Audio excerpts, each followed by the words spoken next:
Discover the future of banking with CBG Sika Agent Service. This revolutionary agency banking service is designed to make banking more accessible and convenient for all. With CBG Sika Agent, you can enjoy essential banking services right in your community. Whether you need to deposit cash, withdraw funds, transfer money, pay bills, or even open an account, our network is approved. Our network of approved agents are here to help you every step of the way. Experience the ease and reliability of banking at your doorstep. Join CBG Sika Agent Community today and take control of your financial future. Visit a CBG Sika Agent near you and start enjoying seamless banking services now. For further enquiries, contact 0302-216-000 or you send an email to talk to us at cbg.com.gh or you visit CBG branch or any of their social media handles on Facebook, Instagram, and X. Remember, terms and conditions apply. CBG, we stand with you. Yeah, I'd sing, spread it now. Kindness is a new word. It's up into my hand, heads for a better world. And you know that great meals starts with Pomo. And right now, every Pomo promo pack could be your ticket to winning a brand new car. An all expenses paid trip and so much more. Buy any promo pack of Pomo tomato mix, Gino pepper and onion, and Gino jollof mix. Use up the tomato mix content and find a printed code in the pack. Dial star 844 star 99 hash for free and follow the prompts to enter. There is over 2.5 million worth of airtime up for grabs. Chest freezers, television sets, microwaves, cookware sets, gas cookers, and an all expense paid trip to dream destination. And the grand prize, a brand new SUV. Pomo Achedie Soko. Cook more, win more. Pomo, taste the love. And just landed a dream job today. I'm gonna clap for him. My friend just found success in a major. Well, I'm seated here with my producer, Moses.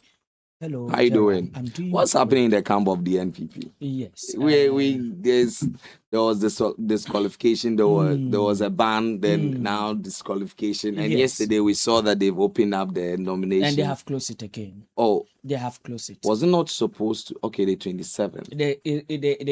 The release came around 26th. Yeah, it's so 26th of July. Yes. And the communique from they have open nomination for the youth organizer position. And yesterday, 27th, will be the close date. Yeah. Around 2 p.m. Right. So they had the window of 24 hours to yes, fill out their form. Yes. And the reason was very simple.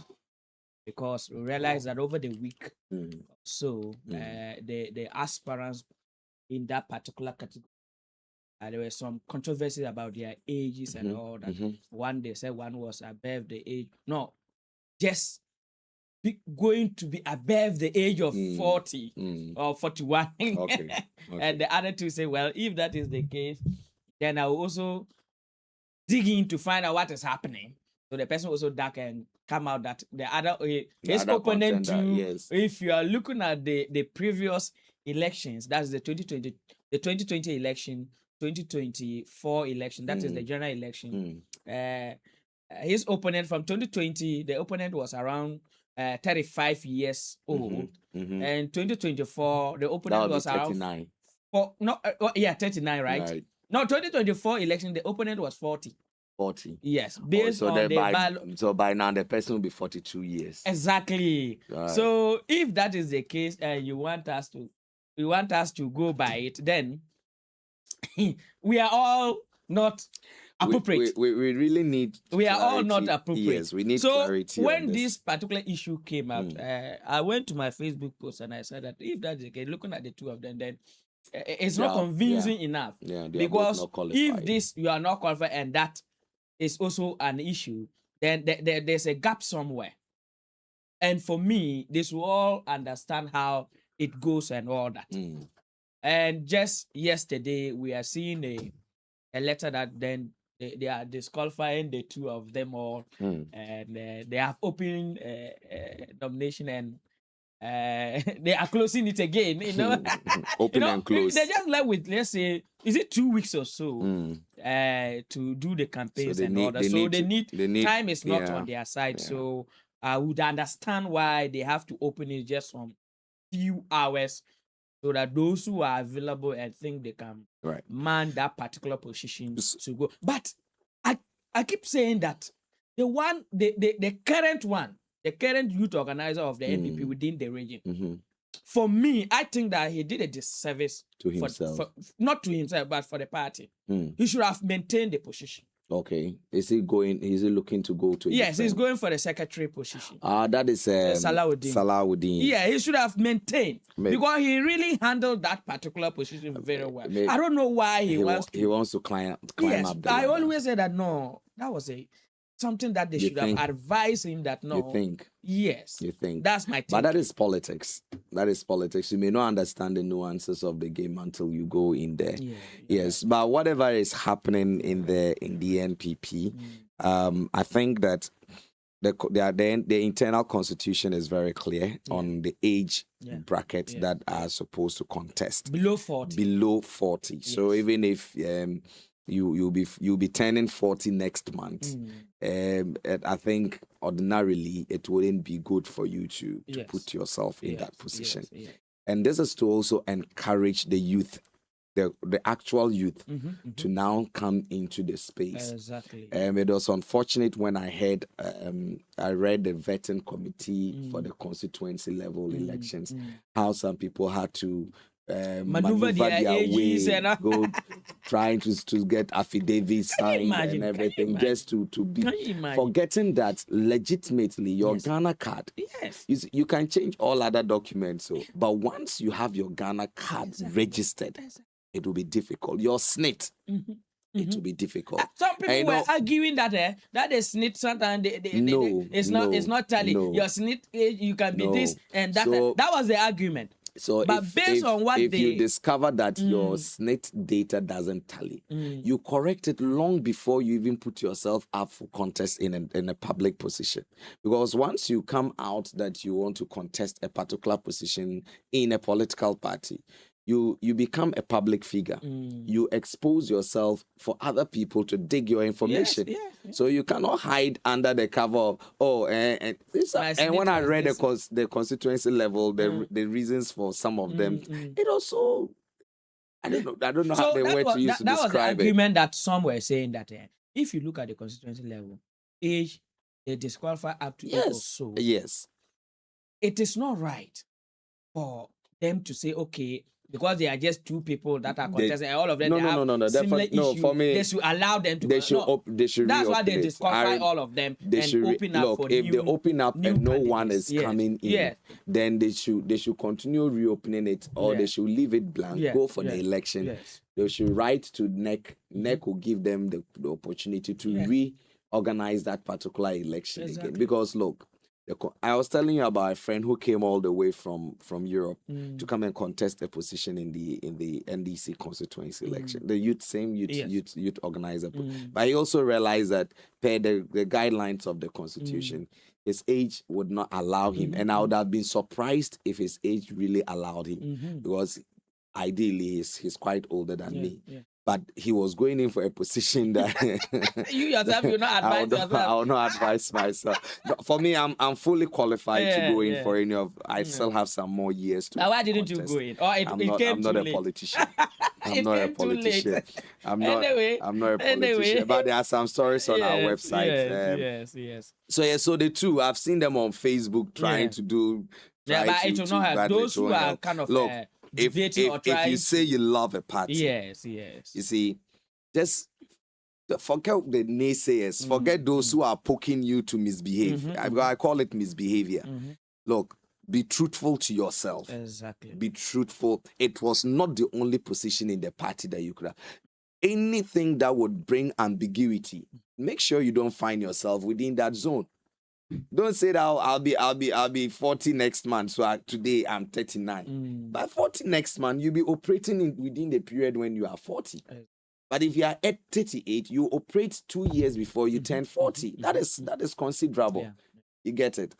Charlie, let's not even talk about this thing because some of them. Anyway, so if you visit our website, Congo residents demand urgent reconstruction of collapsed bridge. Yeah. And then LogMe 2 drives climate resilience through biochar and tree nurseries. Radiotrophin expands graduate program, offers paid Denmark internship. Yeah, Yes. And yeah, that was a very very good conversation we had and with this particular thing, I will encourage you people know, to yesterday I was talking venture to into Denmark. 18 months, you go there 18 months, they will be paying depending you. on the program. Yeah, it's a great program. Related. Yeah, I was speaking to for social someone change. about encouraging them to consider Radiotrophin University for the award. Yes. And I was telling them the scholarship package that was available for females. Yes. And I was now trying to let the person know some of the international opportunities that are linked up with studying in Radiotrophin University.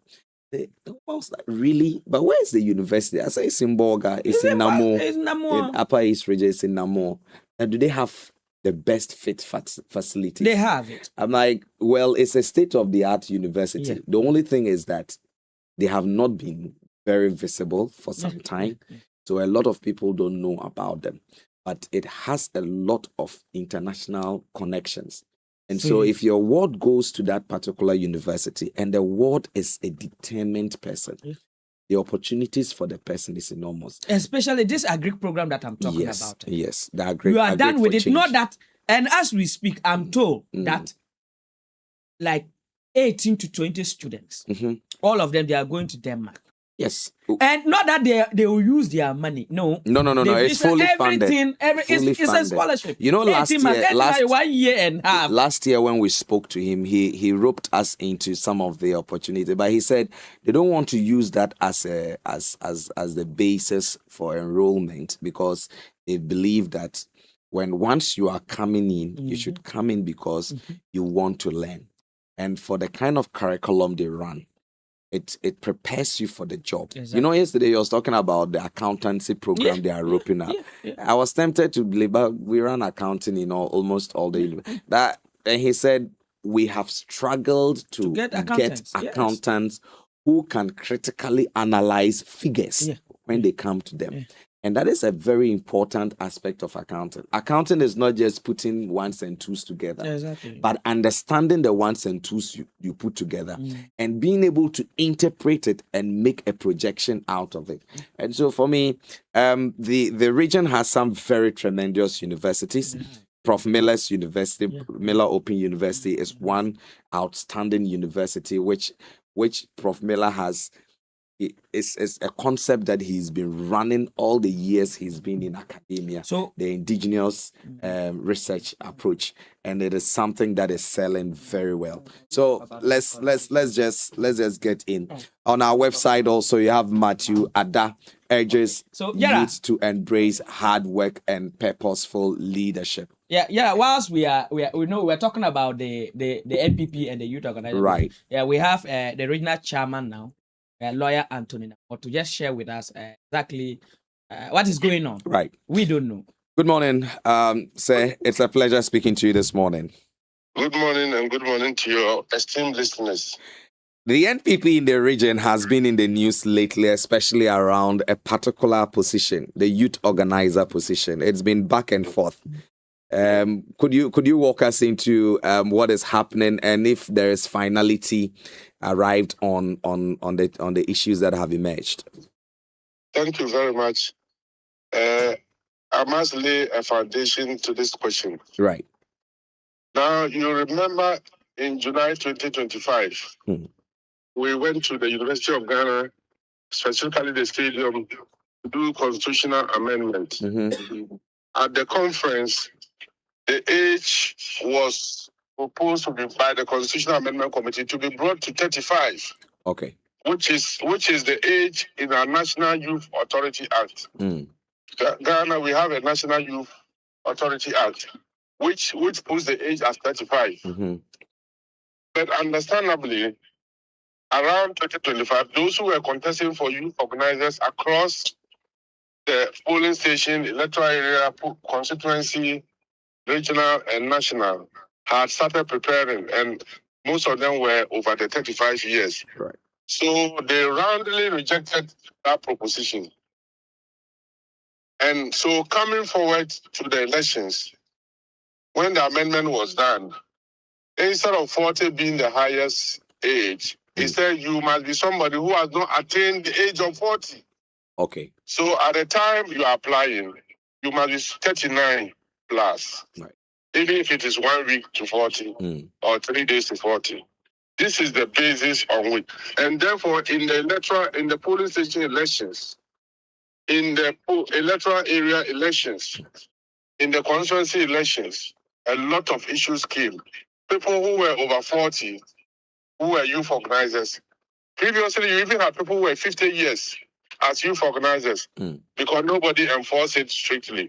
So, but for this year, the system was designed in our headquarters. He said that as soon as you elect people, you have to impute it at the national level. Right. If you, in the course of imputing the ages, you were over 40, the system automatically rejects you. So a lot of constituencies have to do exchanges here and there. And I remember myself sitting as a election committee chairman for Bolga Central. We had to change somebody's name who was in communication, and he was 34. And somebody was youth organizer, he was 50. So we just spoke to the electoral area coordinator that the most important thing is that all of you should be there. But given the fact that one of you is over the age, listen, we'll swap your position. Right. And indeed, there were in some constituencies that both or two people who were contesting for youth organizer were disqualified even at the polling station level. And I witnessed one in Binduri myself. You get it? In the constituency level, we had as many as 8 positions that the age was about 40. Namely, Garu, Zebila, Nabdam was 1, Talisi 1. Bolga is 2 people, ages were in question. Bolga Central and Bulsanov. All these people were disqualified on grounds of age. We thought that we had educated people sufficiently and even gave a comprehensive ruling on the ages matter. Especially somebody will bring his Ghana card that showed that he's within, and yet his voter ID card is not within. The Ghana card will show that he registered in 2019. So you ask yourself, if you registered in 2019 and you were less than, you were at an age that this year will put you less than 40, how come that in 2020 when you were registering, you didn't use the card? Because it was one of the documents that you could use it effortlessly to register. So this is the background to it. So looking at all the documentation, especially the EC voter ID, the 2 contestants were persons who were above the age of 40 and not below. And so painfully, they had to all be disqualified. But lawyer, which of the documents do you lay credence to? Which one do you uphold highly when you want to cross-check the ages of these particular individuals? Because we are aware how sometimes the voter ID has some issues, and sometimes probably arising from the point of registration and other issues that may erupt. Which of these documents do you hold highly in validity? You know, the relationship between us and our members, Right. all boils down to the voter ID. Okay. And therefore, It's your voter ID, because you know that at that time you are of age and you are all registered around the same time. Right. And so if 2020, between June and September, you went and registered and you were in your 30s, there's no reason why a mistake should occur. And even if it occurred and you went to do statutory declaration and you did gazetting, then you have to trace your step back to Electoral Commission and tell them that in 2020 my age was wrongly imputed. So kindly correct them for me. And so you need to synchronize. But if you just have a statutory declaration and you don't take steps to correct the ECH, is that one that will use? And so if people at the headquarters are working properly, what it means is that if your age is over 40, when you are elected and your name is put in the system, it will reject it. So we would have done a consonante job. You cannot be a delegate at the National Delegates Conference, neither can you be a delegate in other subsequent elections, because your age has made it impossible for your name to enter into the system. You see, we have an IT coordinators in all the constituencies. And also in the region and the national level. Right. And if they match your system with the EC database, it is so clear that nobody can come up with an age that different. That is so that is where we looked at, because that is the objective criteria. Right. We also saw the announcement of the position being the position being reopened. Within the window of 24 hours, were you able to get people to put up applications to occupy that position? Unfortunately, I was not in town, so I came very late. It is in the course of the day today that will ascertain that. But lawyer, do you agree with me that the window probably was too short to get people to come in, put up nominate to pick up forms for that position? Oh well, I mean, for that one, it's right. But the point also is that the election notice of polls is supposed to come out as soon as possible. The time has even passed. Okay. You understand, and so you need to understand us in that context. Because the time has passed and it's nobody's making. Right. We all labored under the impression that everybody was within. Unfortunately, we've been taken off guard. Right. And therefore, exigencies of the time requires such measures. Are there steps being taken by the party to kind of engage with these people who were disqualified? Because sometimes we know they may hold grudges and have some misguided feelings towards. To relax a bit, when somebody is not happy, you need to take your time before you start engaging the person when the heat is still on. Right. So obviously we'll have to give time some time and take it subsequently. But we need to understand that absolutely nobody wants to do in another person. If it was something that discretion can be exercised, we do that. For instance, there were people who paid their money out of time, and there were people who forms were not filled by themselves, that somebody signs for them. Right. Being a party in the same listen, you try to waive all those things that you can use your discretion.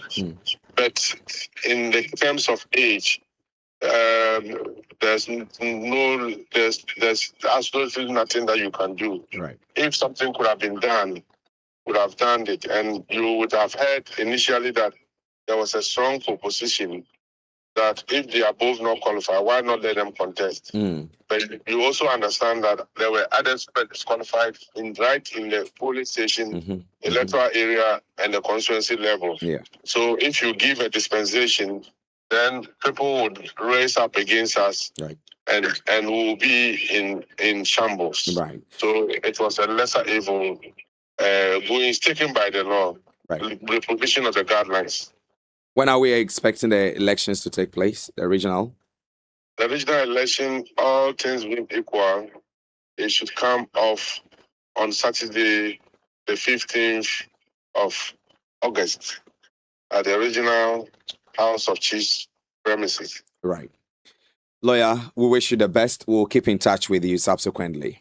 Thank you very much. Right. So that was lawyer Anthony Namo speaking to us on the happenings within the NPP. There are more stories on our website. I encourage you to visit our website to have that engagement. We'll be back because we have a conversation here in studio to continue with.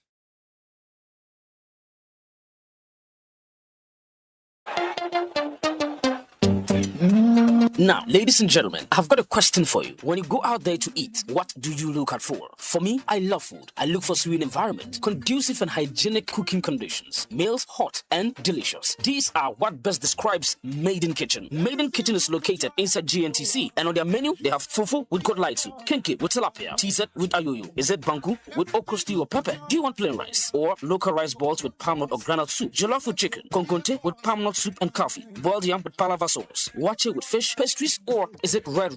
Very affordable at Maiden's Kitchen, located inside GNTC. Visit Maiden's Kitchen today and thank me later. Call them on 0546 713 161 or 0243 314 188 and 0209 522 241. Maiden's Kitchen, the best.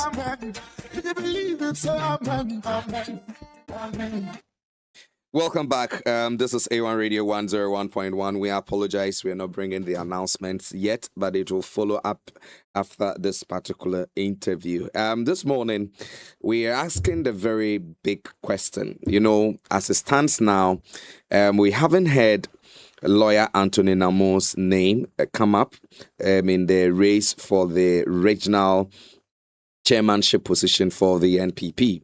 But we've seen some names coming up, and that means that replacement is definitely going to happen. So we ask, who leads the Upper East NPP chairmanship?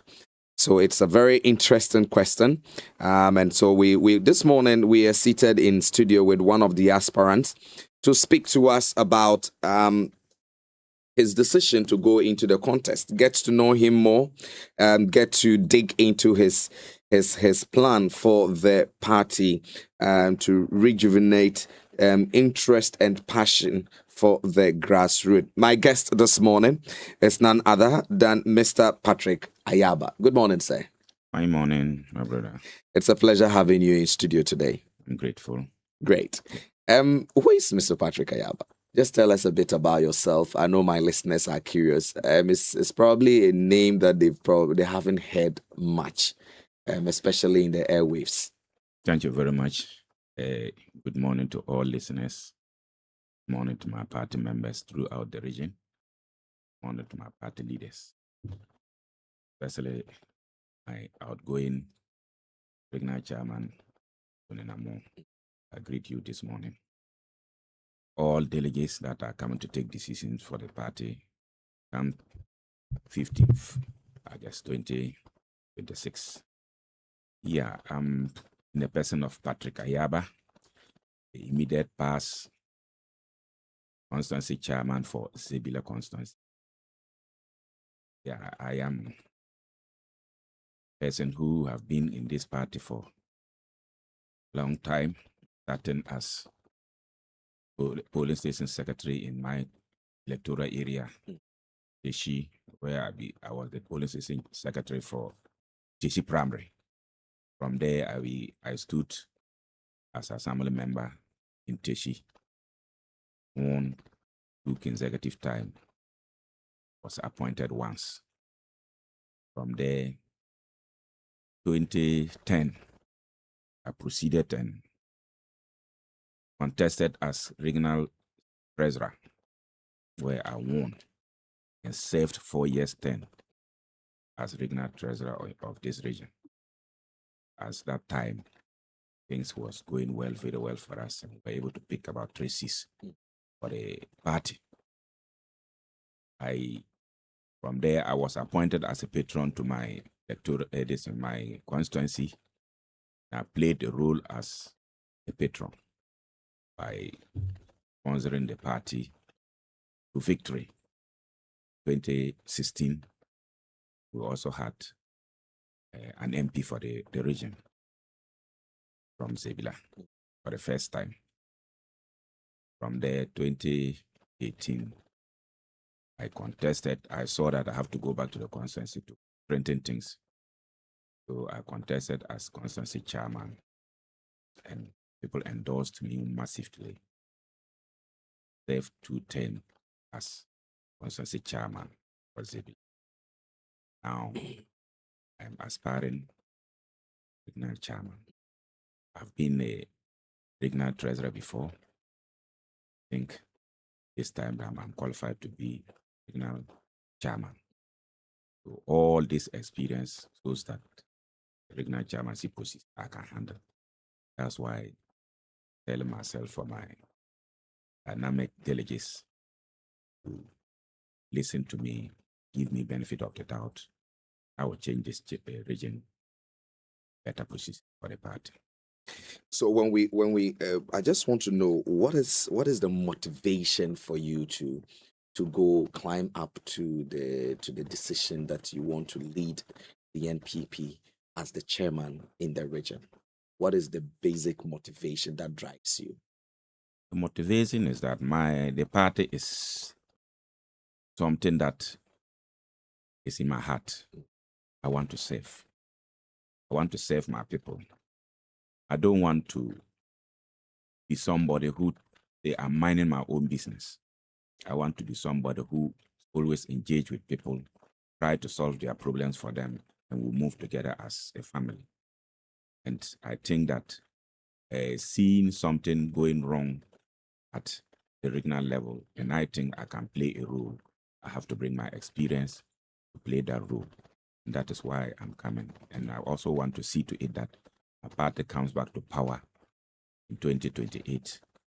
Because we did it before in 2016, and we want to do it again with that same experience that we used in 2016. You said something about something you can't sit to see something wrong happening at the regional level, and is there anything going on? Is something wrong in your view happening at the regional level, for which you feel that I must man up to take up the position to correct the wrong? If something were not to happen, we would have had a seat. So now we have 0 seats. So that means something happened. So that is my evidence. So really something is happening but I don't blame anybody because that is what they can do. And I also know that if I change another style, it may help us. So something is really happening. Winning an election, as you say, has to do with the grassroots, being attractive to the grassroots.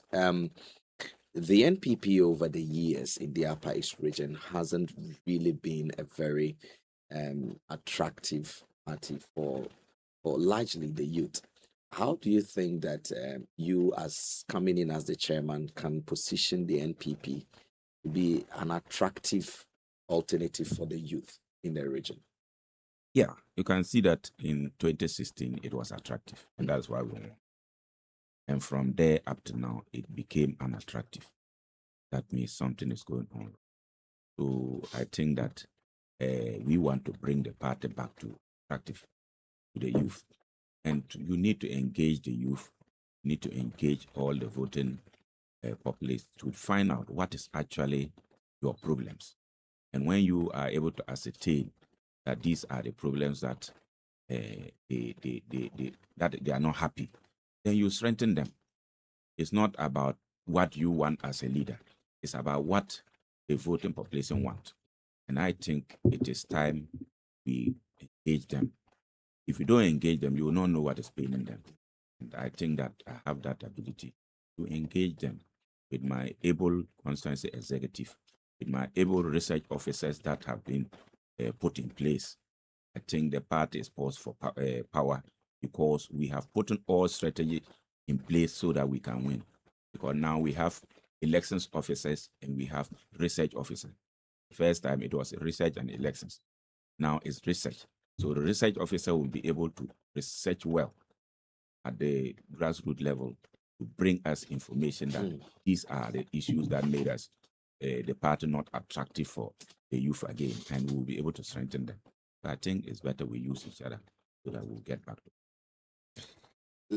Looking at the NPP, especially within the Upper East region, what one thing do you think that the party needs to drive its energy in the region? Yeah, the party needs unity, and unity doesn't come without transparency. When you are not transparent, you fail to unite them. We must see that the bowl is empty, and everyone will believe that the bowl is empty. We must see that the bowl, there is 2 or 3 things inside.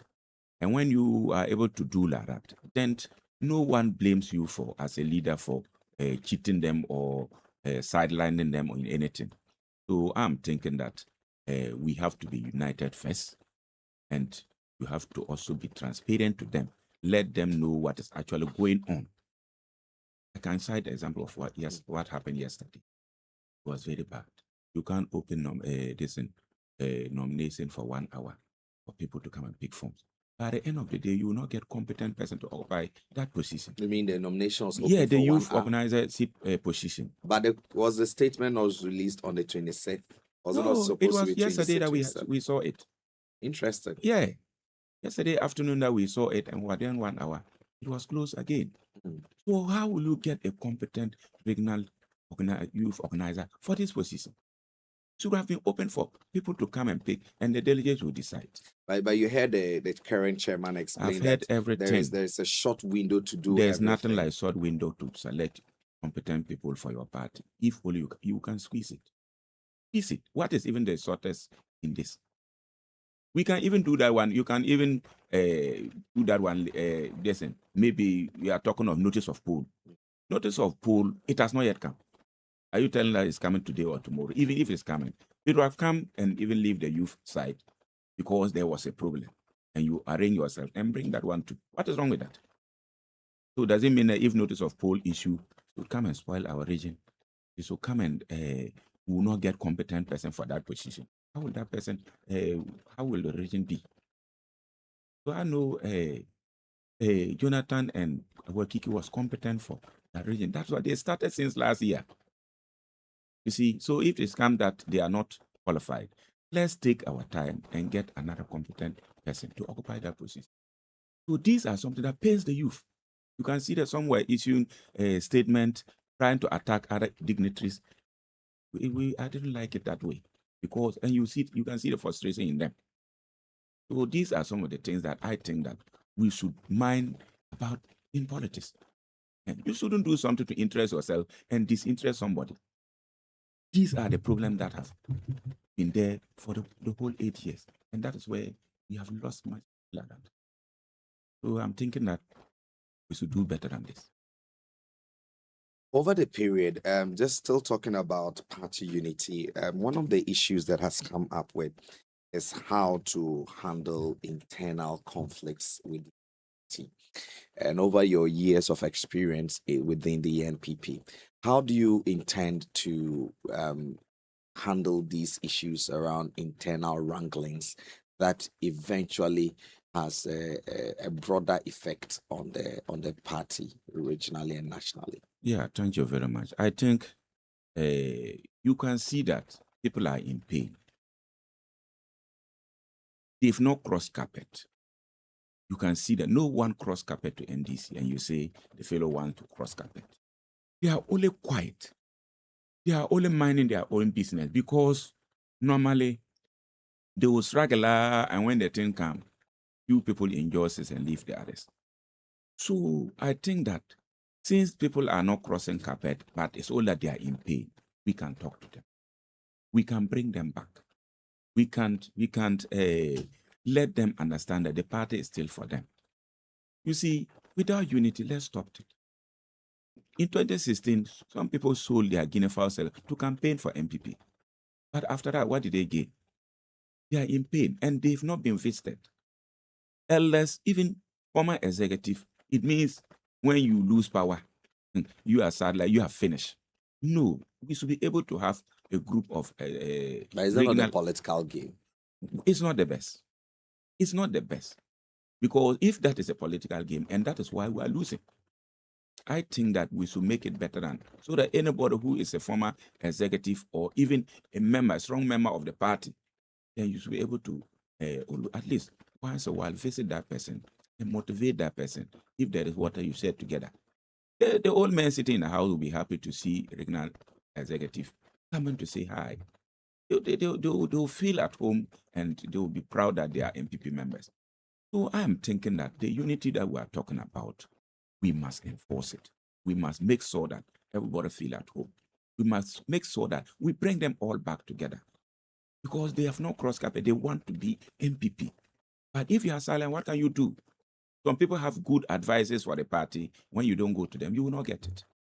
So I'm thinking that I will make sure that we visit all former executive, constituency executive selves. We are left fighting among ourselves. The DC was not in good terms with MP. MP was not in good terms with chairman. DC was not in good terms with chairman. Chairman was not in good terms with, and all sorts were going on. We didn't see people coming to sit them, bring them to, no, because no matter what happened, no one is wrong. You can't say I'm wrong with my decision. No, maybe it's I'm lacking something. Come and sit me down and give me that something brain so that I will bounce back. Still, it was just like, let's take an example that a man and the wife is having a problem and they fought to some extent that they even want somebody to come and say, hey, you will stop the fight. But they are not getting. That is what happened. It was arrogancy. If you think that you will not compromise, then we'll do away with you. So they were enjoying everything, leaving those who were not happy. Just listen to that person. And you can't just pick a phone call and say, Safara, they called me and told me that Mr. A is not good. That is all. Mr. A is against the party. That means I should punish him because he's against the party. No, listen to him first. So I'm of the view that we can do better than what we did the last time we came into opposition. I feel from our conversation that you think the party today needs a unifier, someone with more unifying mentality or mindset than anything. Am I right? Very right. Very right.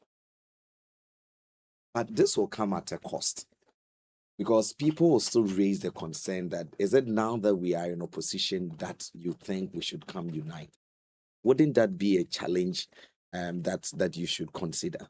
It would have been a challenge if those who fail to unite us comes back. Or you don't see that. If you were supposed to do this thing and you didn't do it, and now we're in opposition, you have chopped finish and you're not coming to say do it. So ask questions. But that is why I think that I'm the best person to do that. When I'm talking to the people, they will listen and know that I didn't wrong them. For that matter, they will bounce back because the party is for them. For that matter, they will listen with me. We've spoken about the youth, but there are other groups within the party that you need to work with. We have the women's wing of the party, which is also a driving force for canvass and vote. How do you intend to work with the women's organizer to mass up women population for the party? But in politics, you can't do without women. Because you can see that Ghana population, women are more than men. Right. So, and that is why we have selected competent women organizers throughout the constituency. And we ask them to appoint competent DPT women organizers, and they have done it. So I am thinking that they only need support to make sure that they are able to organize them. If they organize them and you support them, we know funds is not available, but at least do something so that they will also know that if it were to be available, we will help them more. So that they will sit with the women that are in pain and bring them back together. Women, when they say they will agree with you, they will agree with you. And they can see that now women are suffering. They are suffering in this party, this government as of now.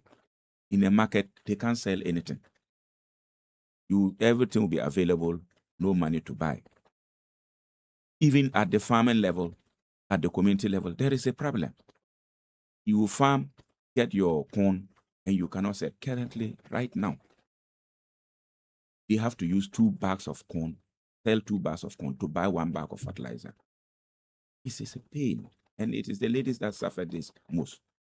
You see, so I'm thinking that the women, we only need to engage them with their women organizers, talk to them, and they will listen to us, do the right thing for. Let's talk about the party communications wing. It is a tool that will drive your party and propel it to visibility. If given the opportunity to lead as the chairman of this party, do you have specific strategies you want to employ and liaise with your communications department to ensure that they give you the visibility that you need as a party? Of course, because now we are in opposition. Our voices must come out, and it's only the communication department that can do. 2016, myself in Zebila, when I was a patron, I went to Dastek FM and paid from February 2016 to December 2016. I guess when I paid full cost, and my voice were vibrating every morning and evening, the people listen to them. So we have been the beneficiary of the communication aspect in Zebila. I know when we apply everything, apply this to every constituency, do better. Because we are in opposition and they must listen. People must hear what the NDC is doing. The NDC is hiding behind things to do wrong things that is not coming out. People are hearing that Chairman Whitmer have been prison. What happened and he have been prison, he will not bring it out. He will only bring out that he is doing galamsey and that. But that is not a fact. Because we have analyzed it as a political prisoner. Because the one who testified against Chairman Whitmer said he gave him opportunity to go and mine, do galamsey at the site. Is that person in prison with Chairman Whitmer? No. And why? Is that how the law works? If I ask you to go and kill somebody and you go and kill, am I the only one who's going to suffer it? How about the one who killed? Why do you kill? Don't you know that it's galamsey that you are going to do? So we would have been happy and do it as a crime if the two of them were in prison.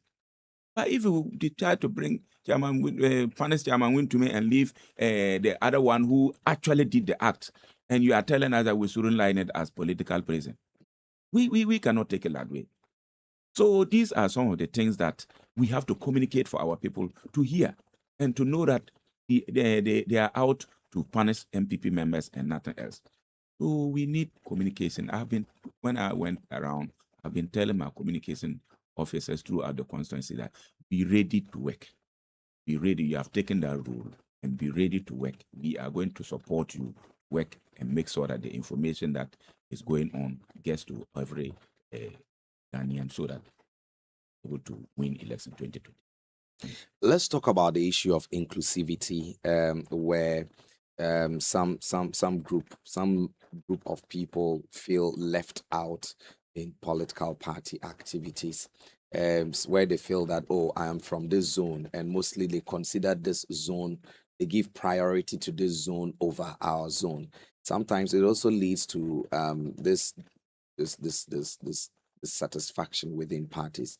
How do you intend to bring together all your zonal leaders? I mean, you have your blocks in your political party. How do you intend to bring them together? Yes, so you can see that I've been talking of the research officer. We have a lot to do. We need to identify all those people, all the blocks, all the communities, people who can perform very well. They know them. Bring them, write the list, their names, and we'll meet them. We'll meet them separately, talk to them, and they'll bounce back, work for the party. So we are not going to just relax at all. We have to make sure that Dr. Mahmoud Bawumia becomes president of Ghana and Upper East will pick a lot of seats.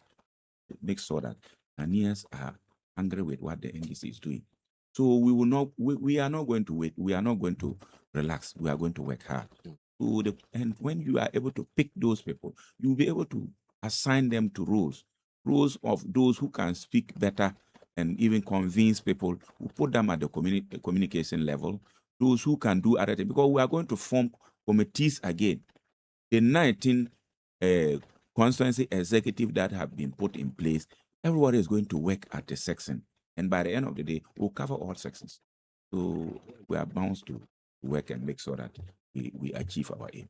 Does it sadden you that as we speak, the NPP within the Upper East region has no representative in parliament on the ticket of your party? Very sadden. Very, very, very sadden, because MPP, I used to admire Leon Markins, also no honorables. What they are doing in parliament and Upper East is not represented.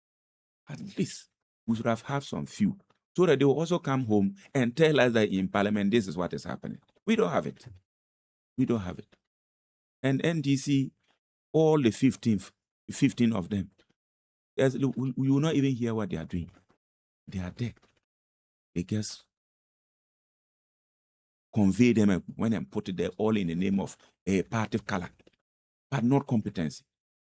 I used to give myself example of how can a Banga lose election to somebody like this because of party color. If it is about Kosak, they are all playing a role. My own immediate past parliamentary candidate, Dr. Kingsley Kudugu, who was able to drill about 106 boreholes for Zebila, losing elections to somebody who have not even drilled. It's very painful. All in the name of because of the party color, not because of the competency. So we are not happy that we are not represented. And we are praying that the people of Upper East to reason next time and make sure that let's look for competent people and forget of the party color. If we are going to remain on party colors, then development will not come up. So I think that we are not happy. You keep talking about Dr. Mahmoud Bawumia coming to power. Some people say, is it not too early? Because the NPP lost massively in the just ended election. Is it in sight? I disagree with massive loss. 30, they had 41 yes, points. 41. Mm-hmm. You can also find out Kufuor, what did he have in 1996? He didn't even have what Mahmoud Bawumia had, and he became president the next 4 years. That is, besides that, you see, people have now realized that Mahmoud Bawumia is the best person who would have led Ghana to victory, to a position that will help her. And I don't also want to believe that the votes that President Mahama obtained was from MPP. They were, when you look at the analysis, MPP strongholds refused to come out and vote. And because of that, it affected us. People do your analysis, you will see that if those people who refused to come out and vote were to come out and vote, Mahmoud Bawumia could have been the president. And that is why we keep on talking of unity. Let's bring each other together, so that those people who are in pain because of what was the way they weren't happy that things went during the 8 years of office of this, they have now regretted self because they should have come out to do it, especially Asante region. Are they going to be happy now that by Wontumi have been put into prison like a goat? I think next time they'll come out and vote massively because of Chairman Wontumi. So I'm of the view that we will, if we all come out to vote massively, in Ghana with the floating voters also support, Bawumia is going to be the president next in 2020.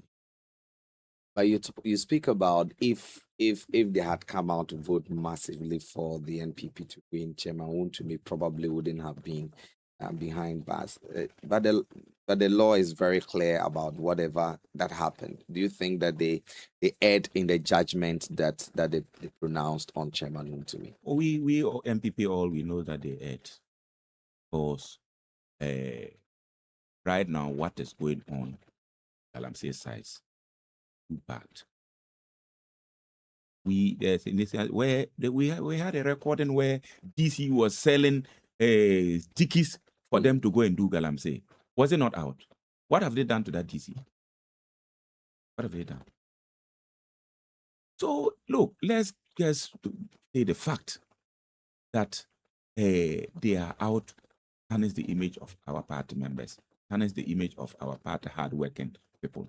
Otherwise, if there is equality, I think they should have done that. You can even ask him to go and reclaim the place if only the law is working. I believe that if somebody even chop money, we should make that person to pay the money rather than making that person to go to jail and that money is locked up. We are not doing good to Madagascar. So I'm thinking that Mintumi's jail sentence is just political witchcraft and not that he has wronged anything. What one thing do you think will convince Ghanaians to reconsider the NPP going into the 2028 election? You can see that NPP promises, when they promise, it comes to reality. NDC doesn't do that. Right now, NPP promised free HHS. And within 1 year of their tenure of office, it came. And Ghanaians are benefiting from it. That it came with its challenges. Is there nothing that without challenge? Even your family in the house, there are challenges. You marry and self, you have challenge. Or you don't see that. So if we say we shouldn't come with challenge, what we know is that free HSS is working. That is all what we want to do. You see, and a lot of things that MPP promise is working. NDC have come. How can you promise cocoa farmer that NPP could have paid them 6,000 and more, and you come and cut them down, and you think that they will not reason next time and vote you out? Eh? This artificial control of dollar to the detriment of the country economy. They are seeing it. The technocrats all are seeing what is happening.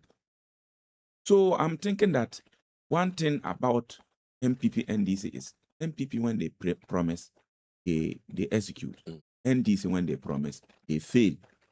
And that is why Ghanaians will reason and bring MPP back to power. Mr. Patrick. Yes. We will have to conclude the conversation. But then, finally, for my listeners who joined us late, as Mr. Patrick Ayaba,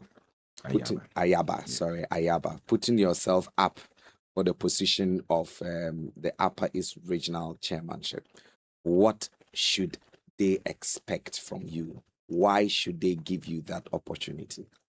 It's to give me the opportunity because I have already planned well for Upper East Regional MPP to come back to power. And that is before, during, after. If you have a plan of this nature, I never fail. So from now to election, the plans that I have to let us come together. Number one, to let us find out make a research to find out this community, what language will you use? What thing do they need? And all sorts. I have planned that we have to also move that way.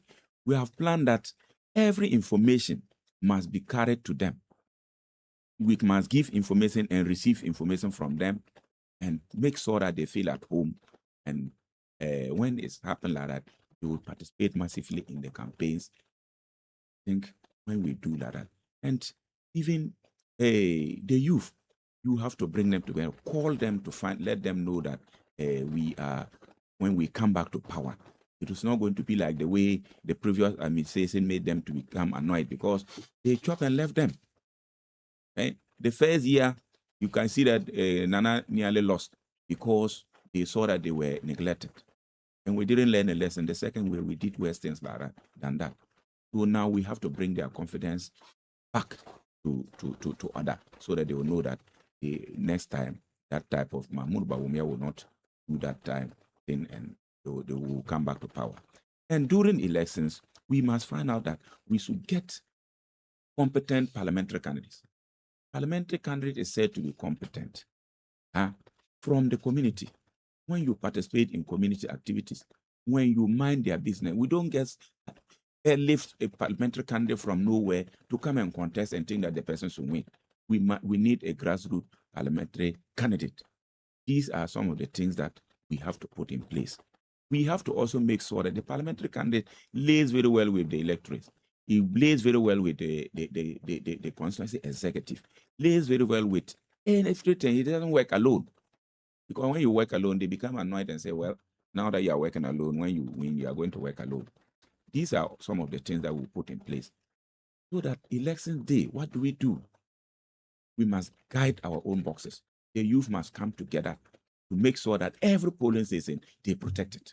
What happened the last time when police and police were standing without guns and NDC was doing whatever they want to do? Should not happen again.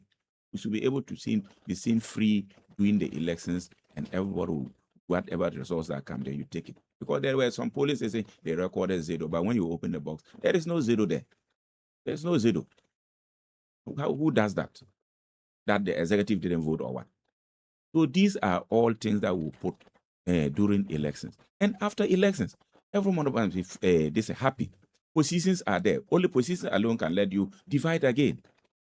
Let whatever position A is getting, the B must be happy that they are also going to benefit from him.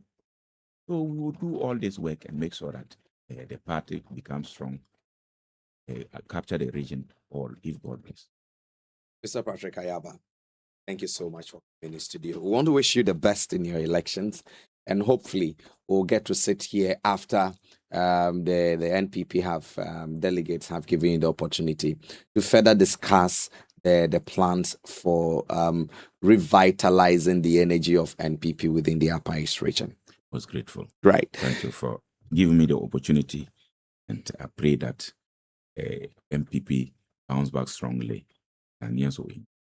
Thank you very much. So my guest, Mr. Patrick Ayaba, he is putting himself up for the position of the NPP regional chairmanship position. You heard him there.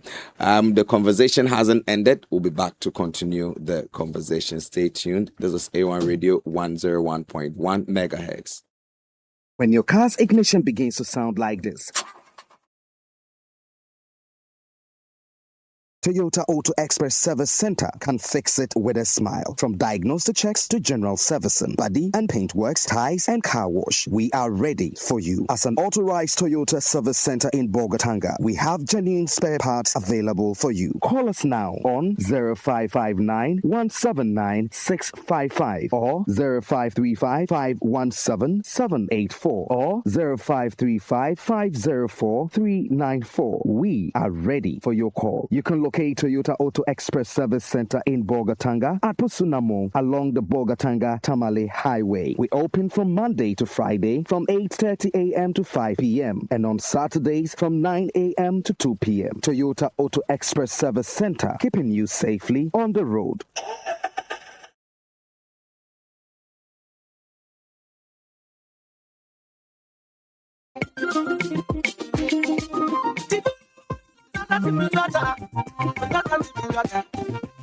Den duma makete bunga ne o meta kirka apuate ge aye dogo malanya ponko yarku se la o na to vehme bang do saka mboko imahum yala ge talate se ato hanyu te bokale tare dango wabo indola amuzu pi herbal center de la nyara tebu ko yire te narawo ponko minabu yele nyara tebu ko welungola amuzu pi herbal center de ve tatare amuzu garlic bitters wana te bodana la te sebo mponko sungra te zin zota ge sigira bunar se asala indo point ge ponko sungra to imahun tola nenga to vana te ba haka dana ho amuzu pi garlic bitters wa ko singala zin zonga wana lam ko demina to suru poka ga dana la ganzo inga point amuzu pi garlic bitters wa anwa fa base amuzu pi garlic ko tebra mega zabra ba su zozo wo ba sangera ge me ponko sungra meto dondurun ko kinala narse ho bawa ne ko ta mo ba tara ho ka bata la base to la amuzu garlic bitters ko demina tar stroke amuzu garlic bitters inde ho fare amuzu garlic bitters wa wa ko zabra mega gura basi azna wa bimbo tubo dan indola da bala ma induma sikri ba be unu be ametla ana wana pa amuzu garlic bitters wan song to nini ko yil ko na kase amuzu garlic bitters sala inuma de bana waza wa be ko sungra mete po katara dango per be la hanta pala dom sanga ngam ko bahte gor ko tuma po burami anoko zala kange otanye amuzu garlic bitters wadala Enswell Pharmacy, Eye of God Pharmacy, Benson Pharmacy, La Anicom Pharmacy. To ya hambata sahamela babe, oponko dala bom neta lebe. Pala Amuzu Junction, kwa la Moro Market, Tafu Inshiaso, be oyiba 0247-776-743. Amuzu Herbal Clinic, yena ma nde tebra.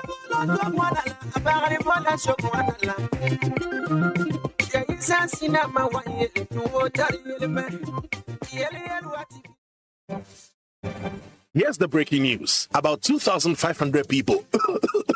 Sorry. 2,500 people.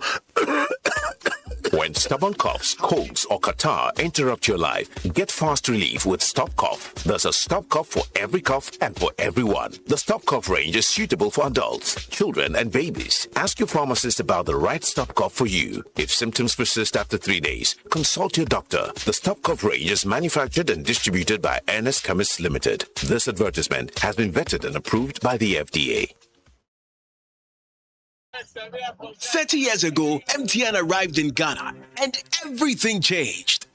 Now, to celebrate 30 years, we are giving back big time. The MTN at 30 promo is here. 9 Toyota Land Cruiser Prados to be won. Over 10 million Ghana cedis in rewards, plus so much more. Connect to your everyday hustle on MTN. Make video calls. Browse the internet for business with family and friends. Connect your home to MTN Fiber. Make that money move on Momo and stay ahead because every move counts. Ghana, let's celebrate 30 years of MTN with the MTN at 30 promo. Use more MTN services, build more points, and win big. Dial *530# or visit the My MTN app for more. Gulf Ghana Limited, distributors of insecticides such as Golon, which is now called Hercules, Protect, now Tautec, Mectin, now Mensa, this Paraforce Plus, and this Lambda Plus kills all insects in all stages in your farm, vegetables, grains, cereals, cocoa, and coffee. They also have fertilizers like Tecamin, flour, that improves flowering, better fruit settings, increased fertility, and reduces flower abortion. Polyfit 1919, water-soluble fertilizer which supports all in stages in plant development. Talking of multi-K is water-soluble knock fertilizer for quality crops. Haifa Bonus is also water-soluble NPK fertilizer for quality crops. They are good for crops such as vegetables, cocoa, citrus, cereals, grains, cocoa, etc. Talking of herbicides, we have the Army 2,4-D, Arrow, Brazil, Glyphosate, etc. This knocks out stubborn broadleaf weeds, reduces weed competition, and improves crops such as rice, maize, millet, etc. They also protect the crops. Talking about their fungicides, they have Victory and Vega for control of soil diseases among tomatoes and other vegetables. Orthodotop, now Azoxy Plus, also good for controlling diseases in vegetables. Shori for disease control in vegetable and others. They also do open vented greenhouse and others. We also have the seeds like pepper VS1414F1, tomatoes VST1001 F1, okra Kijani, and sweet pepper Kengele F1. For enquiries and bulk purchases, contact 0577 679780 or 0531 029 942. Available in all agrochemical shops nationwide. This is Gulf Ghana Limited, the farmer's friend.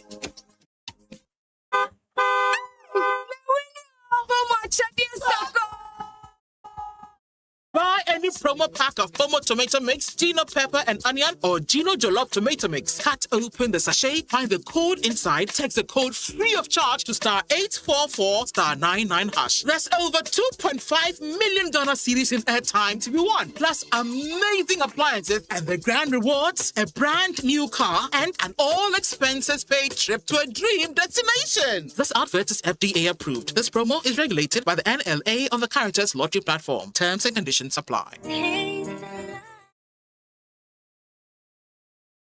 Who they brass? We they brass. Who they brass? We they brass. brush your teeth, brush your teeth every day and night. Fly the gems and tackle them, rise the gems away. England gem, we go rise them, go Asia gem, we go rise them, Panama gem, we go rise them, we go. Whatever the germs, brush them away with the new Pepsodent, now in limited edition World Cup packs. This advert is FDA approved. Stop, stop.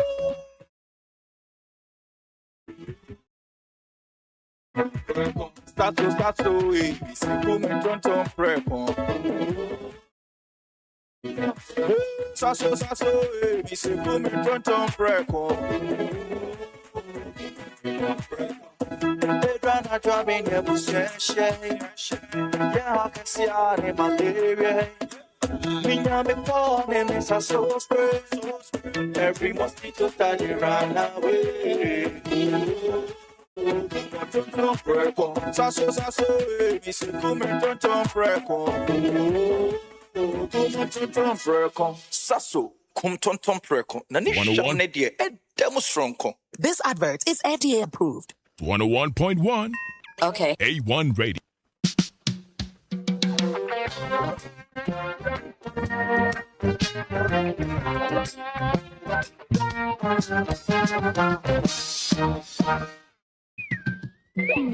My friend just landed a dream job today.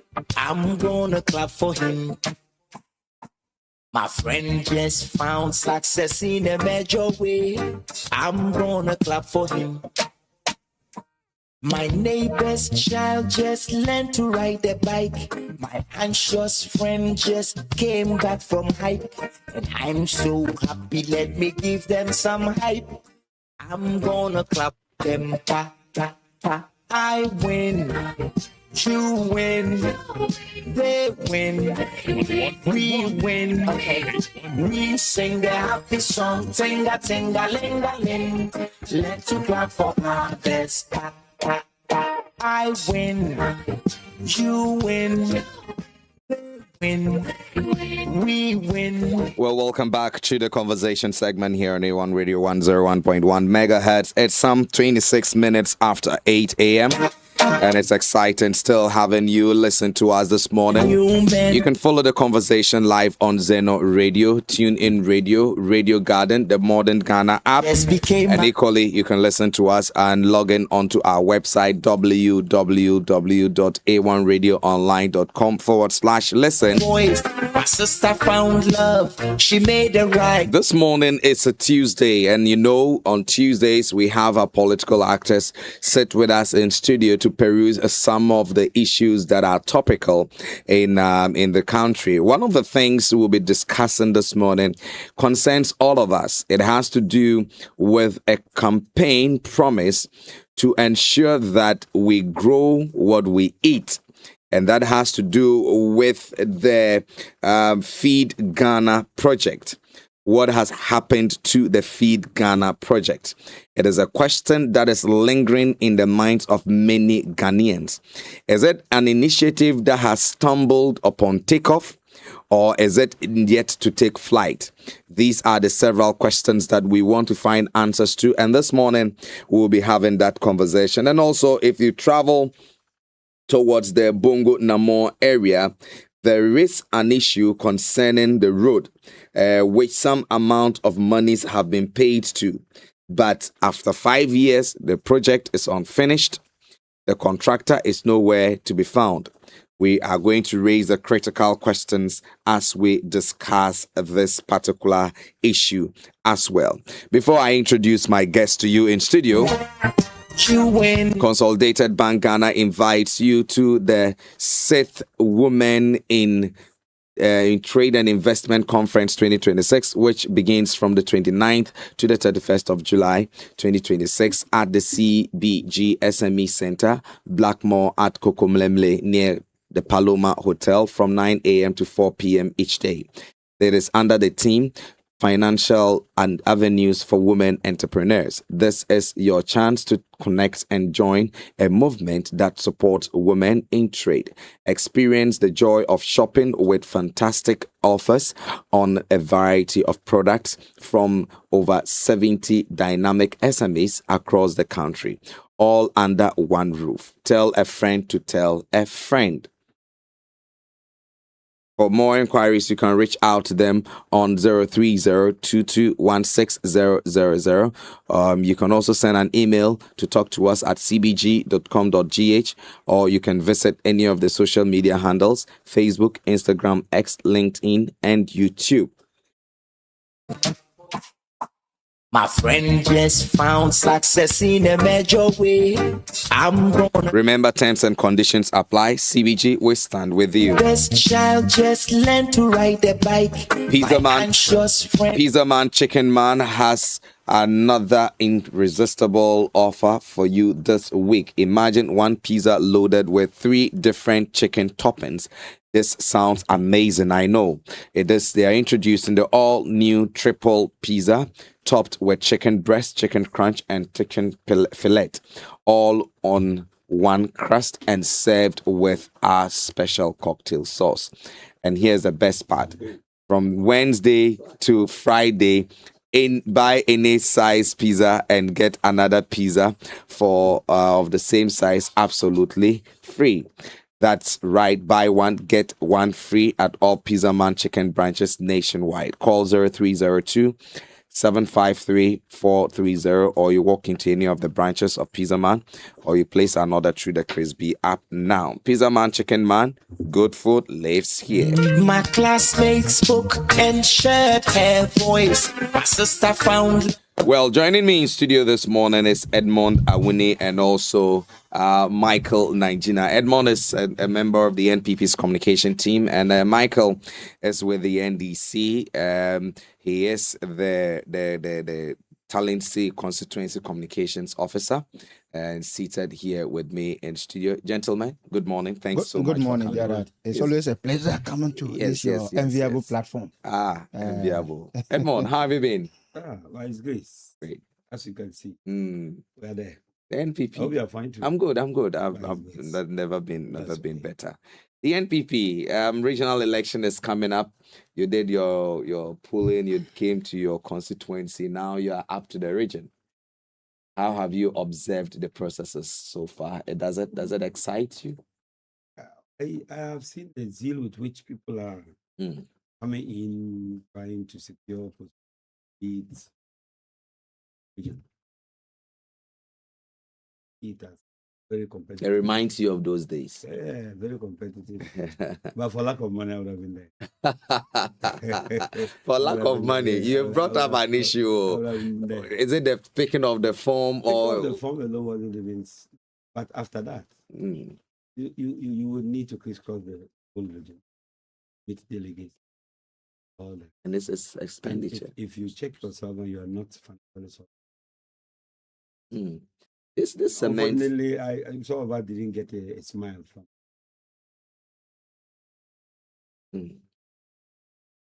Advantage is not. The push is not. If you also get a godfather, you see, so it's better you just quiet somewhere and hope that one day But so far, I think competition is keen. You look at our outfit. Very strong men, we don't even move. The incumbents. Almighty John. Talk about Dr. Akonga. Yeah. That alone is telling you that poised to retool and reshape the party way into. But your revelation around financing, does it go to cement the arguments that you really need money going into an election? Yeah. Even if you don't have money, how will you even? Will you take a motorbike and go to Baku, go to Garo? Definitely need a vehicle. How are you going to fund it? How are you going to fuel that? Just leave the delegates. You are going to meet them.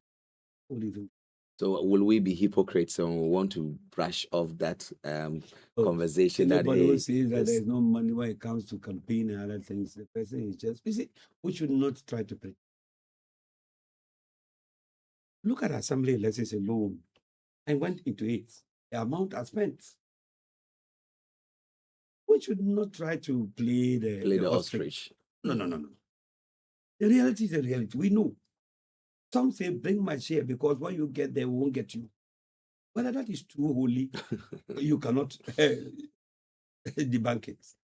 So if you look at the Ghanaian politics that we have, money is the center of everything. Like it or not, it is not desirable. Your youth organizer position has been an interesting issue. In fact, that one I'm not too happy about it. Right. So if what informed you to say somebody is disqualified, there's the appeals committee. The next time the person is a scene of that disease.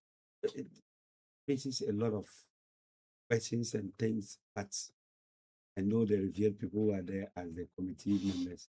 I don't want to say anything that amount to contempt. You understand? But I feel that it shouldn't have happened in the first. But don't you rather caution those It who... is a figure. Mm. It is a figure. Age is a figure. And whatever informed you to say somebody is not qualified, what has not happened? Is it that there's another document, or you didn't read that the applicant's document well? And the document. So the disqualification should have started earlier, way earlier before But now. You went there, you said the person is disqualified, went to appeals court. But shouldn't the applicant themselves done themselves good by doing their The homework? thing is well before clear, coming? cast in stone that if you are beyond 40, you cannot. What if you know all these things? It happened even from the constituency levels, then people were disqualified. You were witnesses to all these things. So coming to the regional, it's the same thing that applies. Why would you, they just try to open up something that should not even be there. And now if the candidates or the aspirants do that, it is not left to the referees who are the election committee. Also do the needful. But unfortunately, it was back and forth. That one is the only, I would say, respect in the whatever that. That's fine. Yeah. Michael, you've been writing a lot. I hope these are not notes for us. Oh. They are not from the MPP. Michael, how have you been? We have been very terrific. I hope Talent CNDC is doing well. NDC in general, not even only in Talent in the region, is quite solid. I'm too sure. You've also started your reorganization. Yeah, we have started, and we are still on. Yeah, still on. I think we are still doing the mop-up of the polling stations that could not be taken on board within the stipulated time. Right. So a window was open. So I'm here to check from the Video Election Directorate as to the extent to which they have gone with them. Apart from that, everything is well and good with the NDC. And when we finish with the brand level elections, we'll have a window of, I think, July up to August to compile the brand level register or delegate register. That would then be used for the constituency election sometime in October. Then after which, then the register will be updated for the national. Then after the national, we'll still update it now for the primaries of MPs and that of the presidential candidate. That's a long process. So we should expect everything to be done, in the first quarter of next year. Right. That's interesting. And then your MP is everything. Yeah, he's doing very well. Doing very well. As we speak, currently, he's attending to the farmers of Talense. Most of them, even though we reckon that at least the numbers are huge. But at least, even though it's huge, but the fact that, the MP has that, mind that at least some people ought to be supported at this material time, in itself is motivation enough I think just before the onset of the season, he procured about over 1,000 bags of fertilizer. Those fertilizer, together with what the government has brought, were deposited at the various warehouses that we have in Talense, and then put at the domain of the district agri director. So he is currently supervising, the distribution of this fertilizer to, smallholder farmer, not even groups, but individual farmers within the constituency. In fact, some are also in groups. There's also intention to extend that to dry season farmers. Apart from that, I think that he's also actively ensuring that the promise of the 10 kilometer of tie route to every district, at least the Talense, should not be left out of the equation. And then as we speak, we have the contractors, in the Talense, those indicated routes on site. We have Arako, the other contractor, I don't know his name, but he's also one big time contractor. They are both actively on the route. And as we speak now, Arako is doing the drains, and very soon they are also testing the gravels that will be used. And I'm sure by the time they are done with the drains, the testing process will also be complete. I'm too sure we'll see that at least they will start the tiring process. So clearly they are doing what they can to outlive the development of the area. The assembly is also complementing its effort. These people procured for us ambulance, which they couldn't even sustain for even a year. And that ambulance was actually taken out of the district. We didn't even know where it is until the NDC came. The district assembly, led by the DCE, had to rise to the occasion. We have actually located that ambulance. He has gone out of his means to be able to raise the needed funding to put that ambulance en route. That's quite remarkable. The secretariat that we put together, the ambulance secretariat, has also been renovated. The Honorable Member of Parliament has added, a boost to them by giving them a mechanized borehole. So we are doing a lot of things to really, further the lot of the people of Talense.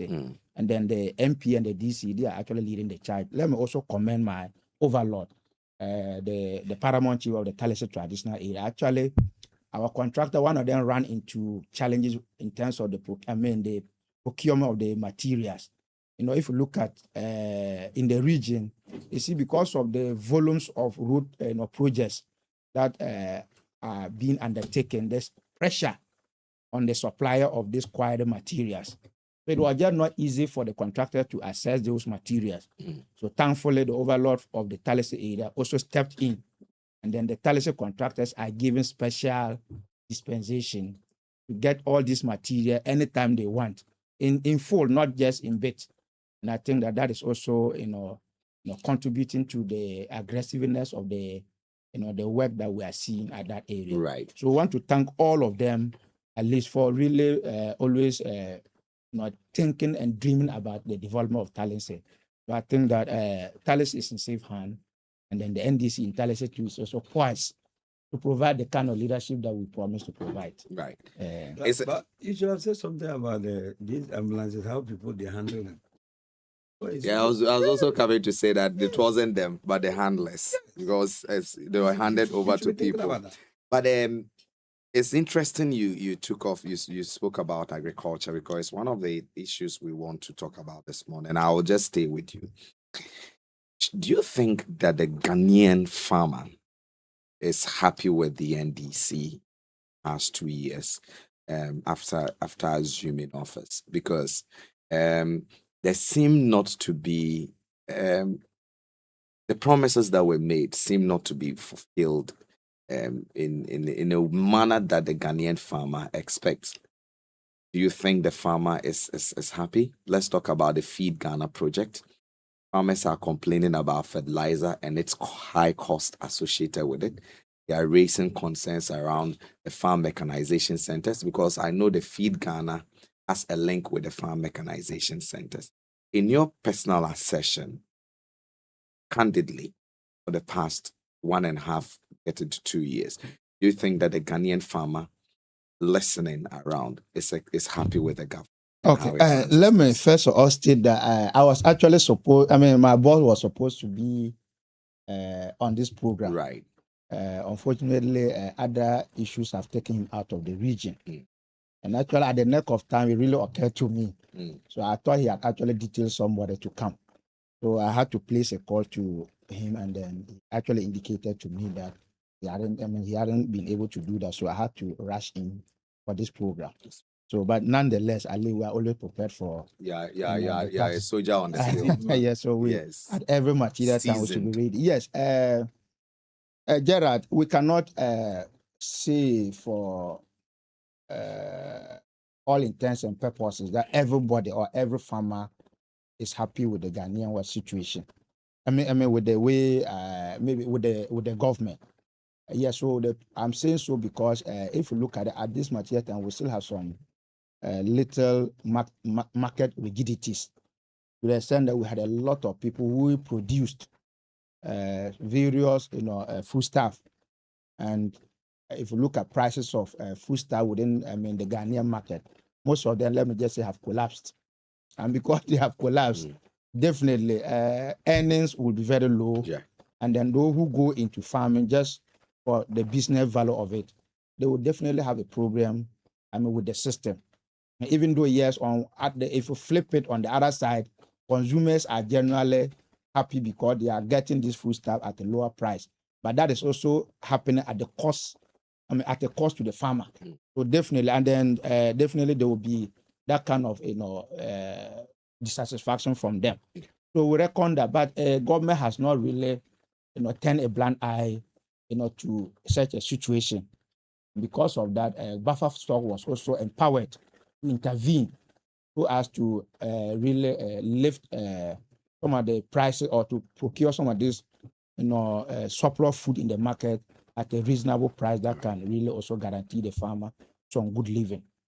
I think some few weeks ago, if I had had the information earlier, I would have done, because I have spoken with the buffer stock director of the region some few weeks ago, at least to find out the extent to which they are actually implementing, that directive to ensure that at least farmers within the region are also protected. Yes, so my information was that, yes, they are in the market intervening, but in this case, they are actually buying rice, that was sorghum. Yet others also have a maize. So I believe, one, they have not gotten to maize farmers. If you ask them today, they will tell you that the situation is not good. So, but I hope, because my assurance from him was that after that, they will also turn toward the maize farmers. So I believe that will happen in the coming days. But you see, with regard to the Feed Ghana program, yes, let it be stated that the policies and their effect, they take time. Implementing a policy, you cannot implement a policy today and then you expect the effect of that policy to be felt almost immediately. It will take a bit of time. And once it's taken a bit of time, definitely there are other maybe who may not understand the implementation process and would want quick results. One of those people want quick results, at least from that policy, and they are not getting it, definitely they will fail somewhat. But the truth of the matter is that the Feed Ghana program was not promised to be, a policy that will be, let's say, will be immediately done, implemented, and its effect will be immediately felt. It will take a bit of time. And what I know is that that policy is a 4-year program. So within that 4 year, a number of things are going to be to happen, and then that will be linked to the 24-hour economy policy. If you read the 24-hour economy policy, one of the key pillars of that policy is Feed Ghana. So with the Feed Ghana program, within the 24-hour, there are some key pillars. One of them will be the crops and livestock, where the government will be focusing on boosting, production from, on crops like maize, sorghum, rice, vegetable, etc., and then also on that of poultry. So that's one of the pillars of that policy. Then we also have farmers service centers, where the government within these 4 years will seek to provide farm mechanization centers across the country. But if you recall, in this year's budget, the indication was because of the enormity of the inputs we intend to assemble so as to deploy them to farmers. at a reasonable price, so the farmers, it can boost their productivity. If you look at the scale and then the cost, it will not be easy to do it to affect every district. So because of that, about 50, different districts were selected so as to benefit from the first batch. As we speak now, I know of about 11 that are currently ongoing. Within the region, we are going to benefit 5. Yeah, the mechanization center. One will be at Talinsi. I'm also aware of, I think one, I don't want to mislead the public, but there are supposed to be 5 within the region. But for Talinsi, I'm very certain about that. So we will also stand to benefit. And if you look at the mid-year review, the government actually gave indication. In fact, the money has been escrowed at the Bank of Ghana, in account at the Bank of Ghana. So that because you have to import these materials. And then once you're going to import, at least whoever will be given the letters of credit to bring them, to be guaranteed that at least the moment you take the letters of credit to buy them, at least those monies are also available to pay them. So whatever will cost, I think it's about 551 million Ghana cedis. Those monies have actually been allocated, and then procurement processes are ongoing to bring the machinery. So once the machinery comes, it means that leg of the Feed Ghana policy will also see full implementation. But as we speak now, about 11 different areas are actually witnessing the implementation. Could you mention their names? Yeah, so maybe I'm airborne, but when I finish, I can actually check on those districts. Though we do not have Upper East here, so that's why sometimes I was even very reluctant to get those names. Right. Because I know that in Upper East, listeners should be rest assured that we have about 5 that will be coming to the region for the first phase of this program. It's going to be in phases, and then we envisage that by the time Mahama will be ending his 4-year mandate, at least every district would have been covered. Then apart from that, we also have the institutional and then school-based farming that will be part of the Feed Ghana. So the idea is to encourage schools to be able to cultivate their own farms, especially in crops like sorghum, maize, and vegetable, so that at least they can also use that to feed the students. And then as we speak now, in fact, government has facilitated. Because if you come to school like schools in the north, most of the schools have their own farm. Sometimes let me show my bias. If you go to Big Boss, at least Big Boss has the capacity to cultivate large acres of farmland within their school. And then if you go to Navasco, you have saved. But schools like Zeus and other areas will have a challenge, and then Zamstek. So if the same way, if you go to the urban area, you have these challenges. So government is trying to facilitate, and about over 6,000 acres of land, farmland has already been procured for some selected schools down south. And I know it was also contemplated to come along with this issue of greenhouse farming, where at least we can just have a small space of land using technology to be able to produce the quantity we want to produce to feed that particular area. And I know that initiative is also ongoing. Apart from that, you also have urban and home gardening. That policy will come with farm tools or kits for at least households for you to do your backyard gardening to feed yourself, and then you can go into vegetable and other things.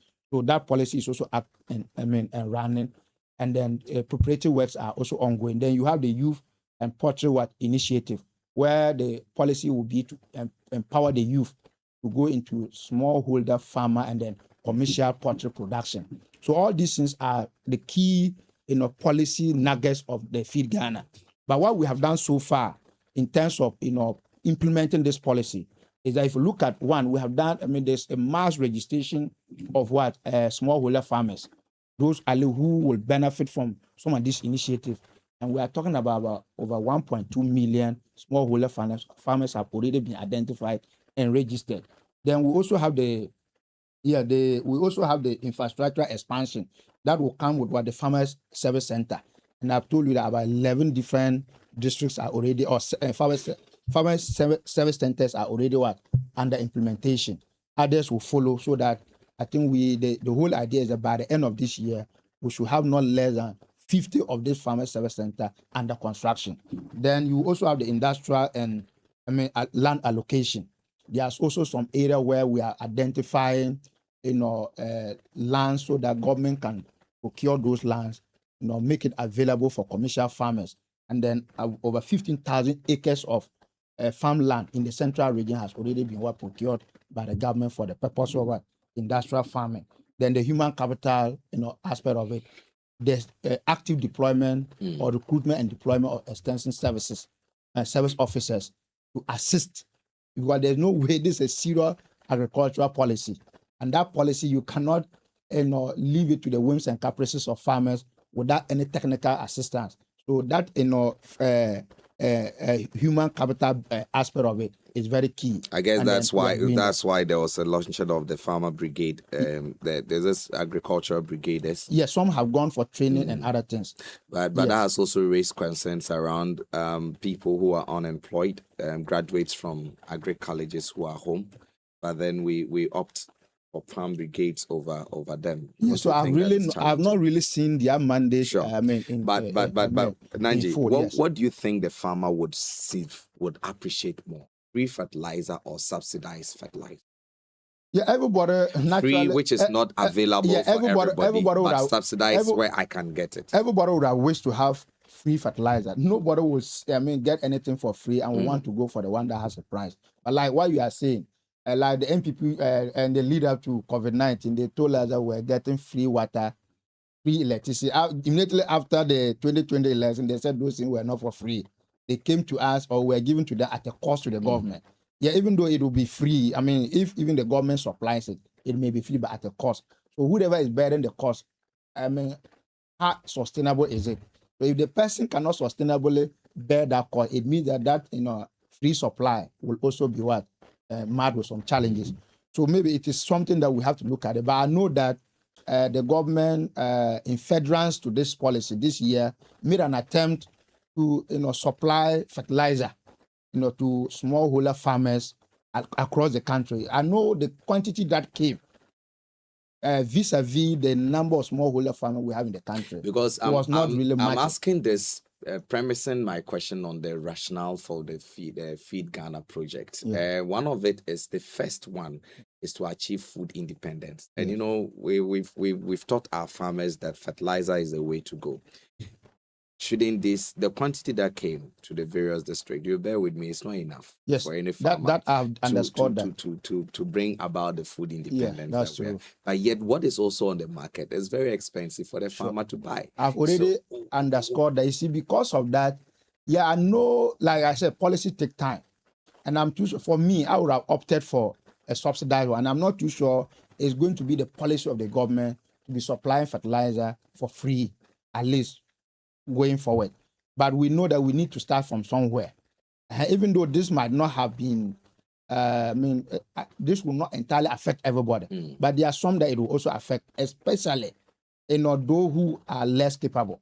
So that point we ought to appreciate that. But we know that going forward, because there are even, I think there are plans to even have fertilizer production plants within the country. I think it's around the western region. You understand, so that it can help supply the local market. So we know that is it. But you see, the input used for agriculture is not only limited to fertilizer. So if we reduce the whole conversation to fertilizer, then we'll miss it.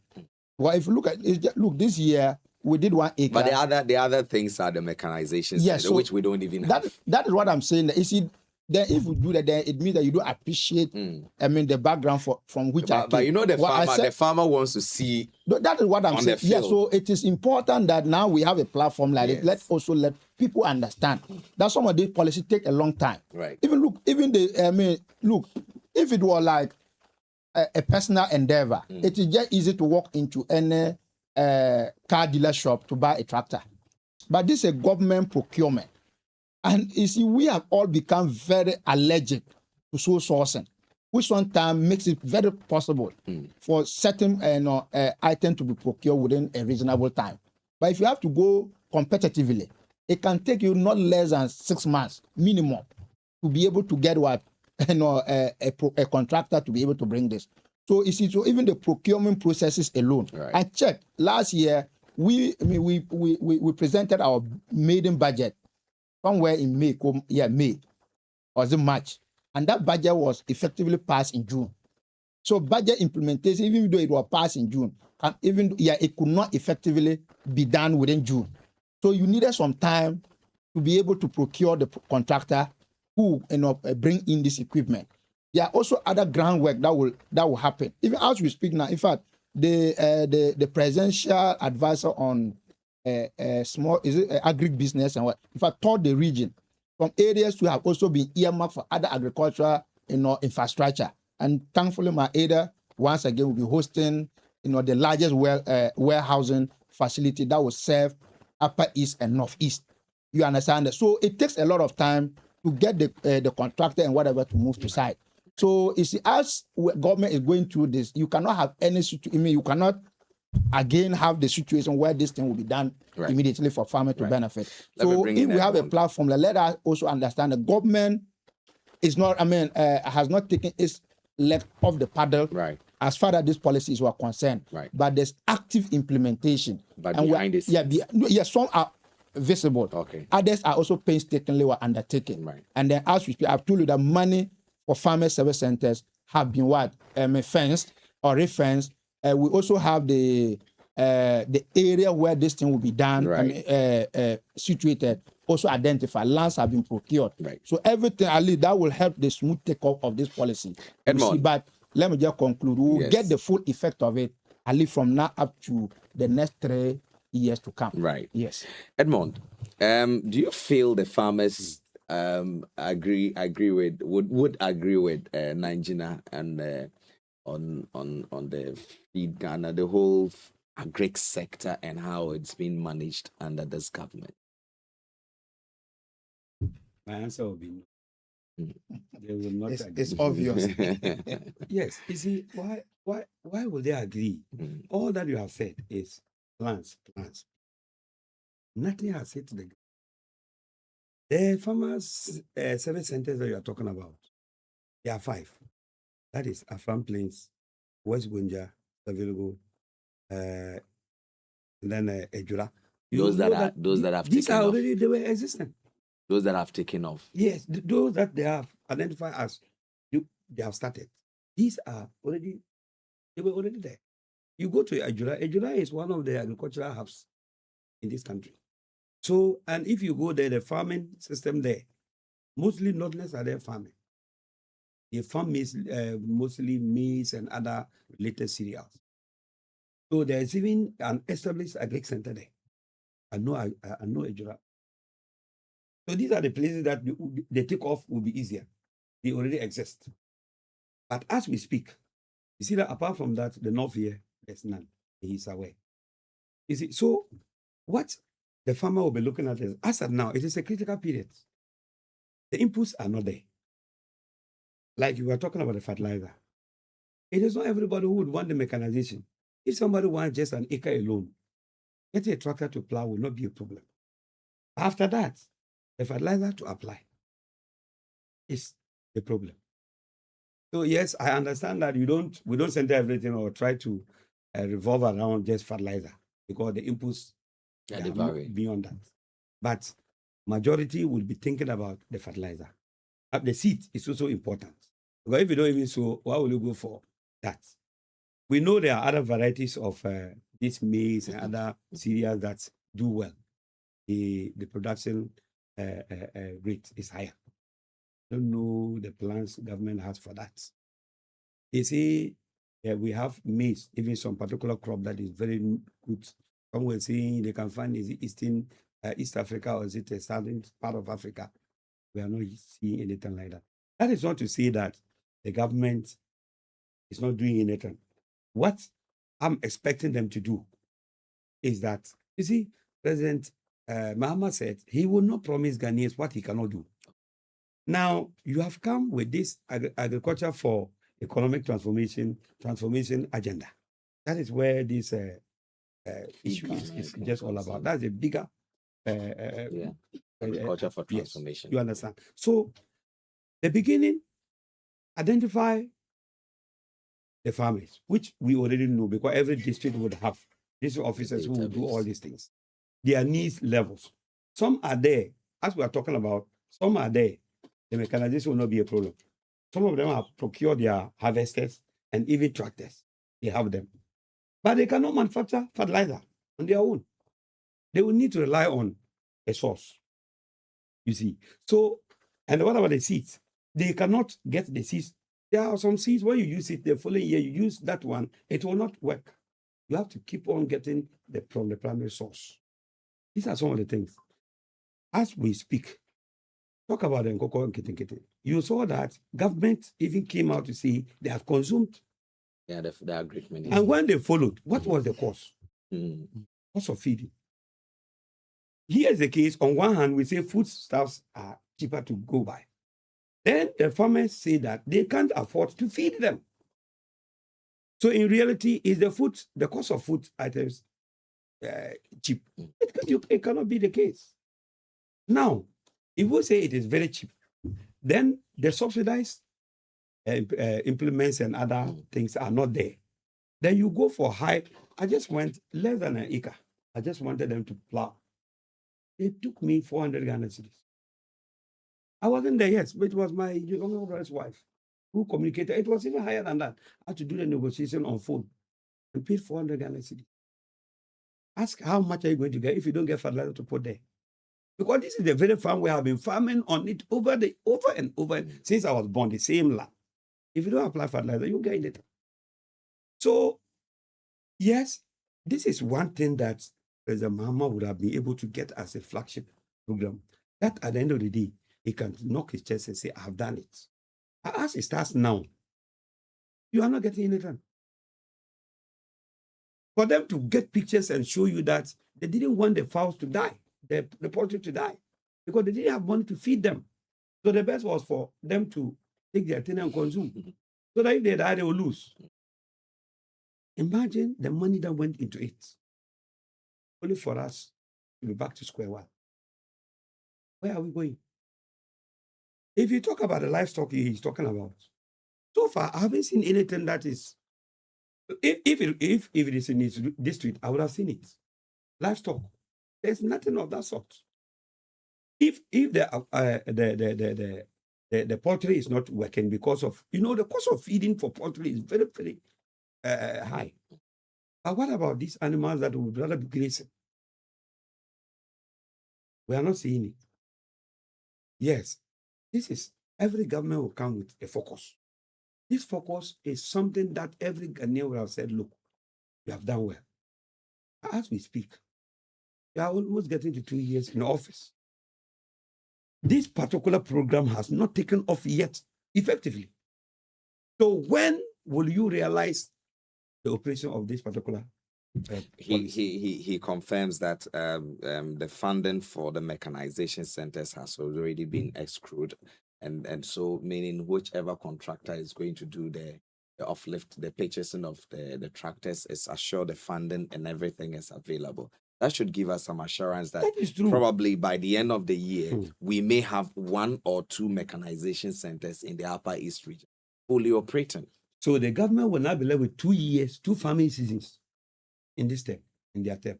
And you feel that those 2 farming seasons cannot help it achieve the food independence under the... I am not going to be pessimistic because it is not coming to help only NDC. It will help every Ghanaian, including myself. But I am skeptical about the pace of it. You see, so like he has, he gave a lecture of all the things that are there. But I'm just looking at the practicability of all that he said. I remember when you were in government, they always tell you that you are talking about figures, but practically when you go into the market, yes, this is what is going on. He himself, he represents government now. He understands that there is a difficulty there. To an extent that Agriculture Minister will tell Finance Minister he has not released the money. He's lying. So who is deceiving who? Do you think there are some probable lessons that could have been picked up by this government from the PFJ introduced by your government? Because I see a very strong similarity between the two of them. But you saw how that one went. Even the vehicle they gave to the district officers, the way they were... look, the Ghanaian, the mentality. We are not like the Chinese. We are not like other people who love the country more than themselves. We rather love ourselves more than the country.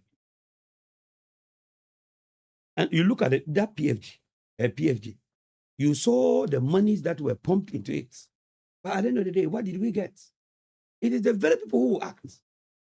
So if there's no effective monitoring and supervision, backed by adequate supply of the things that they need, at the end of the day, many farmers do not want to go into it because you bring the food. Now, you see, they have tried to put on hold exportation of cereals because they want to feed the economy, which is a good thing.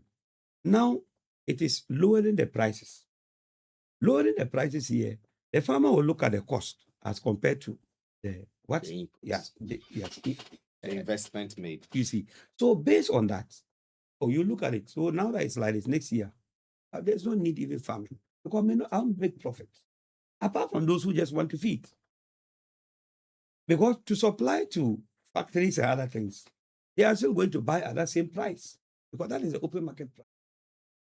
So will you continue to be farming and running at a loss? So, and before, you see, government to reduce or to subsidize these implements and other things, government will have to bear the cost. If you say you will not bear the cost because it is not sustainable, then the individual who is also thinking about self-interest, that is the backbone of economy. He is an economist teacher. He is not farming because he just wants to feed Ghanaians. He wants to make money out of it. If I farm the next year, I'm not able to get what I was targeting, to even break even. Why should I still go into that venture? So government must come in, absorb some costs by subsidizing some of the things. If not, the PFJ thing is the same thing that's going to come, and we will not be doing ourselves any good as a country. You come with a policy at the end of the day, it doesn't see the light of the day. It is high time we, as a government, you want to start something, make sure there is enough, these are great officers. Even with them, you will still need to get something like a task force that will also put an eye on them. Because they are not there because they want to transform the agriculture. They are there to also take their salary. And just leaving them and saying that they are the expertise, they will be able to do the work. Sometimes it is not so.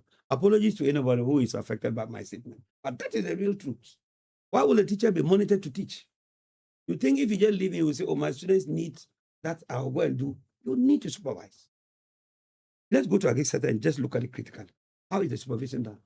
Are we even giving them the opportunity to live up to They said no resources to go to the farmer, to meet the farmer and educate. It has been there. I'm not tying it to this government alone. As a country, we should do something different. Otherwise, these policies will come flashy. But at the end of the day, there's no net effect. You see, like we are talking about, I think that cattle rearing is something that, if we are able to do it, would have brought back our meat factory. But here's the case.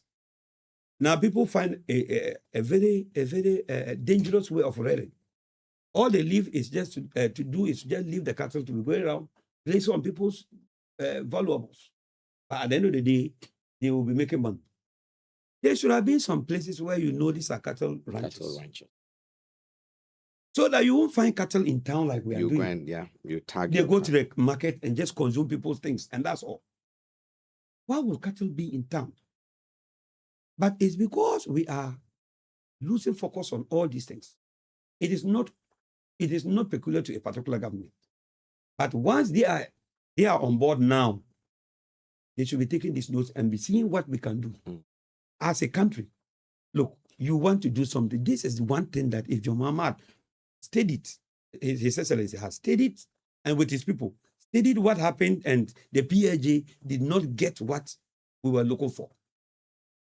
They should be using this one to correct themselves. And then, at the end of the day, please, an applause will be made. I would not want to be labeled because he gave the lecture. I'm only looking at the challenges that are there. To understand that this poultry, they have to eat it. So what are we going to do? So for now, I'll rest my case. Nanji. You see, well, I don't know how well the context with which the agri minister spoke on this issue. But you saw for- that video in circulation when he was speaking about the Nkukon Kitten. He was asked a question, and then I also had my opinion because I said even if it's for a sarcastic statement, yes, but it carried more weight than just sarcasm.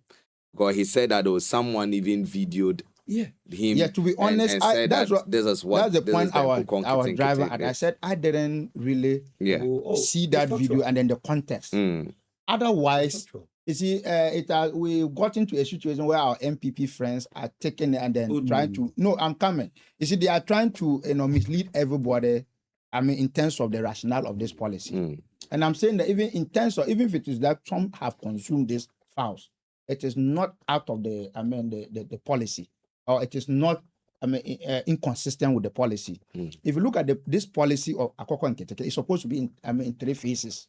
The first has to do with what the households or the smallholder farmers. And let me just put it at the household level. At that level, the intent of the policy is to improve household nutrition and the income. So what it means is that people can actually rear those fowls, sell them, and for household income. You can equally also consume. Then when that policy is done, the first phase, you move to the smallholder farmers, where we'll be targeting to give those who go into poultry production for sale, at a small scale level, maybe about 3,000 to 5,000 birds. Then we move to the commercial farmers, where they can take beyond 5,000 birds. So for me, even people consuming it cannot be inconsistent with the policy, because the whole idea of that policy at that level is to improve household nutrition and income. But then I've got, like we said, sometimes, policy maker, whatever you say, it carries a lot of weight. And even your body language, Ali will actually be communicating the right policy or otherwise. So if maybe the way he kept it, it given a different impression out there, then that would be what? An unfortunate issue.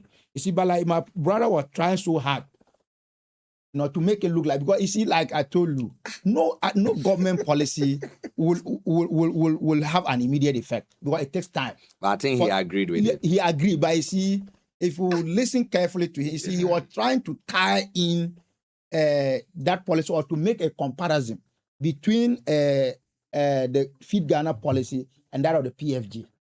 If those two policies are never comparable. If you do so, you have a lot of difficulty. You see, the PFJ, well, if you look at, yes, the MPP came and repurposed that policy. But that policy was not to be, limited to fertilizer provision. In fact, it had to come with other agri mechanization, just as we are doing. So that funding would have been a revolving one. So, and you all know that, in fact, in terms of the funding for the PFJ, it was actually procured by the NDC government. It was a Canadian grant. Unfortunately, we couldn't live long enough in power to draw down. Then we lost the election for you to come. So when you came, you took off the mechanization aspect of it, and then repurpose it to only fertilizer provision. So while you do that, and you are providing fertilizer, definitely you see farmers getting the immediate effect.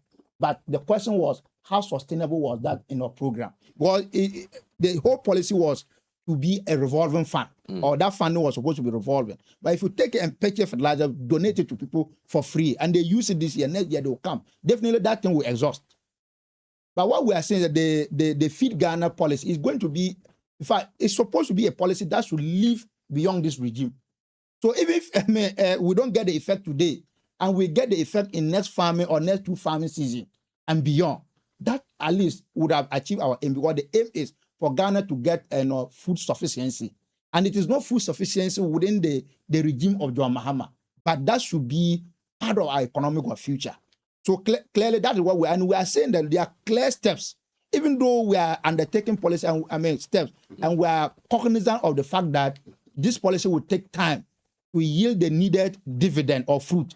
We are, also cushioning those who ought to be cushioned within the bracket. And if for which reason this year, before the rainy season, some fertilizer was procured. Is it a 40,000? That's what I'm saying. That where districts had just 1,000 for farmers. And most farmers just had but one we don't have to put that. And I'm telling you, see, there's one thing you do not understand. If you look, majority of us are net consumers. Majority of farmers are net consumers. You understand that? What it means that even what we are able, if at the end of the day, we all have farms, but whatever we get from these farms may not be able to take us throughout the year. So at the end of it, we'll resort to what buy. You understand? So if we have fertilizer that will come, even though it's not enough, and even if these small farmers at villages and town will get even a bowl of what fertilizer. At least it will be reasonable for what their farms. So, but what we are saying is that it's not a permanent feature of this policy. But we think that, look, because of the recognition of the fact that it will take time for us to get the full benefit of what? The Feed Ghana program. At least in the interim, something ought to be done to be able to cushion those who ought to be cushioned. You understand? And I'm also saying that, yes, we have recognized the fact that farmers, toil a lot in the past season. They have been able to, God has blessed them with good yield. Most of them also have challenges with the market. But you see, government has not also thrown its hands up in despair. And I'm telling you that as we speak, there's intervention in the market. Just that intervention has not covered all the crops that were produced. Even with the and that is the interim. In the long run, I'm telling you that government has located a lot of area where we will put warehousing. Right. That can at least always help to stabilize the market anytime there's bumper harvest. All those policies, you will not get the immediate effect. But there's a concerted effort to address these challenges in the medium to long term. And that ought to be appreciated on this table. It's sort of drawing in this kind of rare. I know. Edmond doesn't really want to go too political this morning, but he would have asked the question around the time they started with the entire PFGA project. Where wasn't there a similar consistent call of an immediacy of results from the project? No. You see, the PFJ, our program at the time was even the way that policy was implemented. I was part and parcel of that conversation. And then because we told them that the way they were implementing it, it was inconsistent with the original intendment. And that it was not going to be sustainable. And we have been vindicated, with the onset of time or from hindsight. Because, let me even ask. Because it was supposed to be a revolving issue. Okay. And besides, even though they were procuring the fertilizer, and if you look at that policy, was marred with a lot of corruption allegations. I am not the one saying. Even most of the time, is that what the FGP is trying to reduce? There's a Feed Ghana program trying to reduce maybe alleged levels of corruption that may arise, foreseeable level of corruption. It's not like we are using it to, deal with issues of corruption that were, that characterize the PFJ. Allegedly. But even the minister himself, the minister of Agri, is on record to have said so. And even the Upper East Regional Minister at the time, also at the point, we were told that some of the fertilizer were already found in is it Cameroon market or what? Some Cote d'Ivoire. Some were told that even donkeys were carrying them.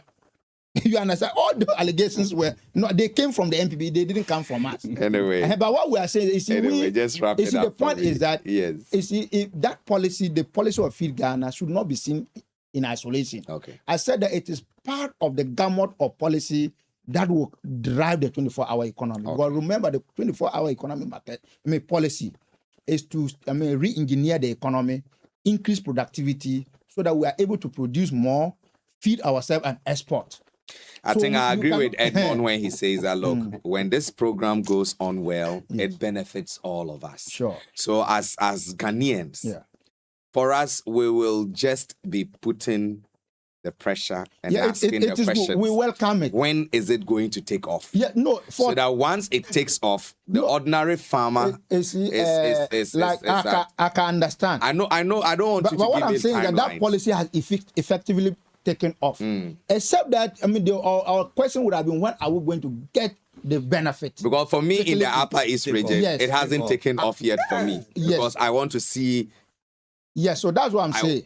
2 years. Because this year, as a farmer, they probably struggle to get machinery to farm. And other things that is understood. That is why sometimes, if I was speaking, I wasn't that heavy in terms of when I came to issues of the 11 mechanization center, because the region owner has not taken off, it makes no sense to our listener within the region to go and say that, oh, we have started this year. That's why I was very cautious.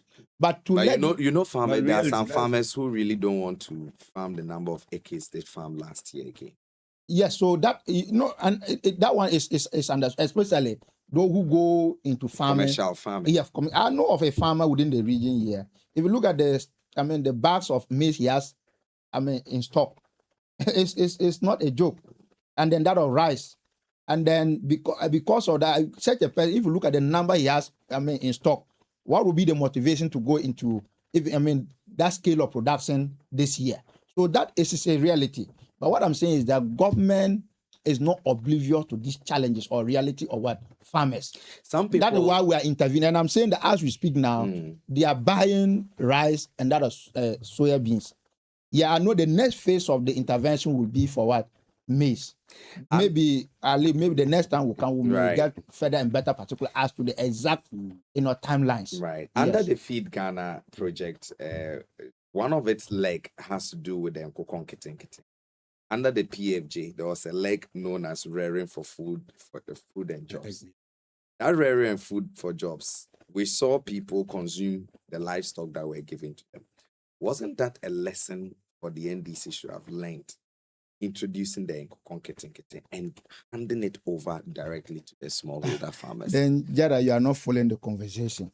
You see, let's not make it like it's a crime for farmers to rear and consume. You understand me? But was that the rationale? No, I'm saying that let's not make it look like no one is criminalizing it. Yes. So even if under the PFJ people do that, did that, and I'm also saying that and it's in terms of that aspect now. What we are seeing, and I told you that the Akoko Nketekete implementation is going to go through 3 different phases. The first phase is for the household. That's why we gave. Each household beneficiary households were entitled to 50 beds. Okay, so we shouldn't have issues. No, you shouldn't have issues with people consuming it because the purpose or the goal of that policy, the household level, was to improve nutrition, household nutrition, and income. Right. So how do you improve the nutrition? Either they can consume or they can use some of the best, sell, and buy ingredients to prepare meal for the household.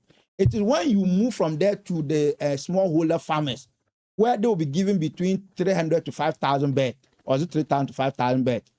Yes, their purpose is to boost their income. So that one is mainly for what? To produce and sell. Right. And even if you look at the kind of the beds that were given at this level, I think it was mainly the layers. And is it the broilers? Yes, the broilers. But if you go to the other level, it will be mainly of what layers.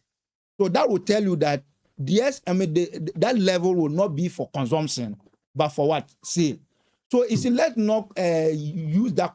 That's what I'm saying, because I have not had the benefit of that video to look at the demeanor of the minister. But if it is the case that people produce, in fact, let me disclose to you that before that policy, I called the chief director of the ministry and had a lengthy conversation on that particular policy. In fact, it was supposed to the files were supposed to be ready before December of last year. But because of other implementation challenges, it couldn't go to. But I called him. And then I put some specific questions I wanted to find out from him. And let me I appreciate, even though I've forgotten the name, but he was so magnanimous. He had time to have a conversation with me on this policy. And I'm saying that at that level, people catching 1 or 2 of those files to consume should not be a problem. Except that how they also did it, because I don't know. But if that's the case, just like there was water during the COVID, where water was subsidized, people went onto the road and were pouring the water on themselves and said it was free. You see, when you do those kind of things, then you make mockery of the policy. Otherwise, it was not a bad thing to say that within the COVID, where people were under lockdown, and we're not working, at least government will at that material time pay for your electricity bills. But how people were using those things will make mockery of what the policy. But if you consume it and then you now take a video of it and you are making mockery of it and sending it even to the minister, I thought that such people, I think that they went overboard. And I don't think that at least the government should be mocked at for actually assisting you to lift you from what? The poverty bracket. Let me bring, I think Edmond would have a reaction See, before we move on to the next issue. Until quickly. the government agrees that they are going to take some cost, subsidize implement and this mechanization and the fertilizer. What we are seeing, it will not succeed. Two, now you are saying that there's a backlog of food in the warehouse. They can't consume all. This farming season, the next 2-3 months, harvest to come and add. As for maize like this, if maize stays for some time, molds will grow and the maize will sprout. You are not opening a window for exportation. You can manage exportation.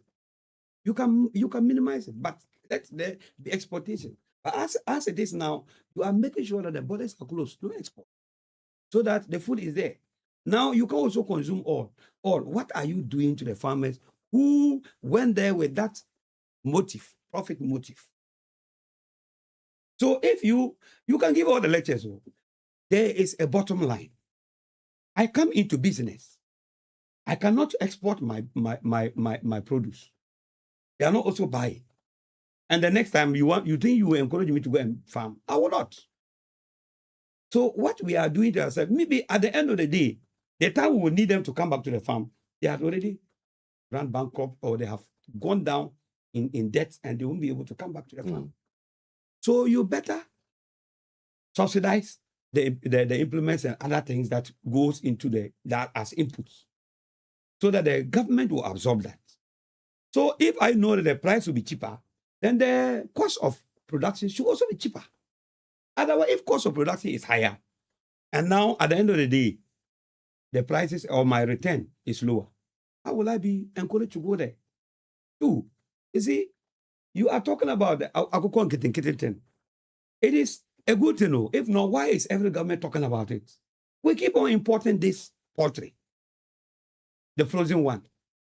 And if you look at it, it doesn't taste like our own.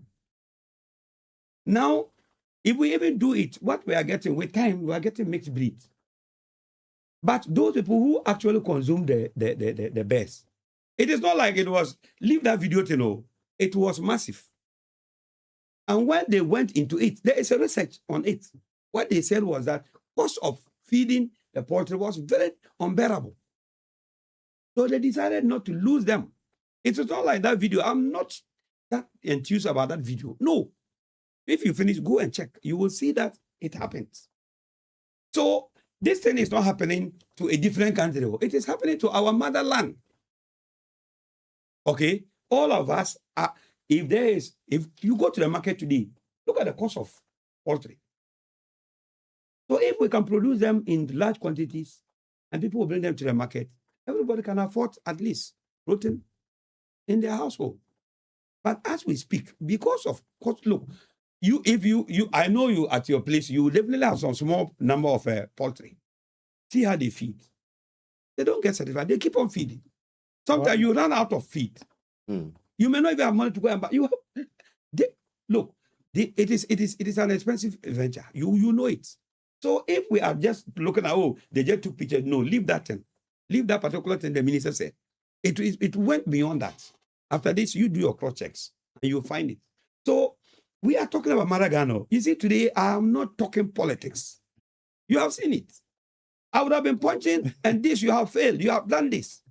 And how will that help us? We are not in that political heat yet. We are not even there yet.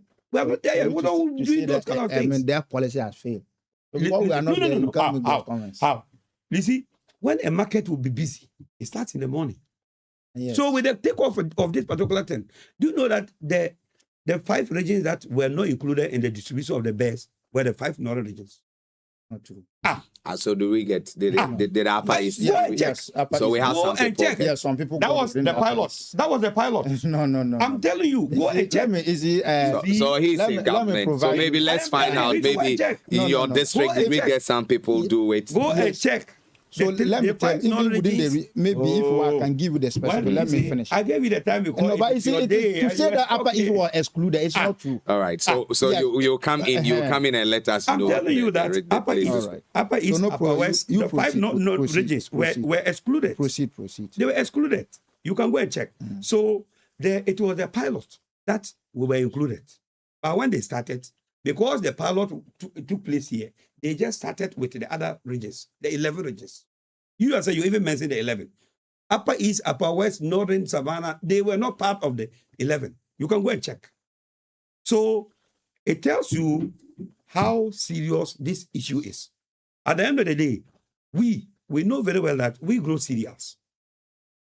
Poultry, if we're able to do it well here, it will help us. If everybody can even have their household poultry and then they are rearing, why not? But if he is saying that, consumption is for protein, if I'm having my 10 fowls, will I get up and kill all the 10 fowls because I want protein? And then the next day I will have nothing to eat. You pick some and leave some. But the issue was the cost of feeding that made them to consume their thing, and they were not resting. They didn't care because government came in to support you. You decided that, government didn't help me with feed. And you know the feed is something that we have to look at. Go to Fomisi. The rice, they have it there. But how to even get it here is a problem. The feed. Right. How to get it here is a problem. Now, it means if you are a farmer and you want to go and get that thing, that means you have to organize with vehicles that will bring it here and you go and take.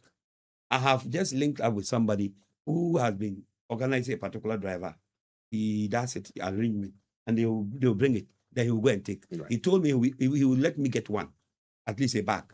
You see, so the feeding is they don't eat grass. They don't feed on anything apart from what we also feed. You can process it in a different way, fine, but still at the end of the day, cereals. So this to me, I'm particular about it poultry. I'm very particular about it. That is the one anybody at all can easily also take part. But the cost of feeding is the key. So let us look at it from the national point of view, but not necessarily NDC MPP. Well, if we keep on doing all those things, we will not get anywhere. So as I'm talking, you see, let's look at how, you are giving this approach some kind of snail pace. You are talking about, look, they will say, how many million bears are going to be, when? So it will continue like this. Before you know, we are into campaign season and nothing will happen again. There's an assurance that something will happen. Something will happen before the elections. I'm very careful. I don't want to appear pessimistic because if I appear pessimistic, it looks like I don't care if good things are coming our way. A government can perform. Even if your time to go, you go. So you shouldn't pray that a government will fail so they will make way for you. No. But the way I'm looking at the pace is not encouraging. Right.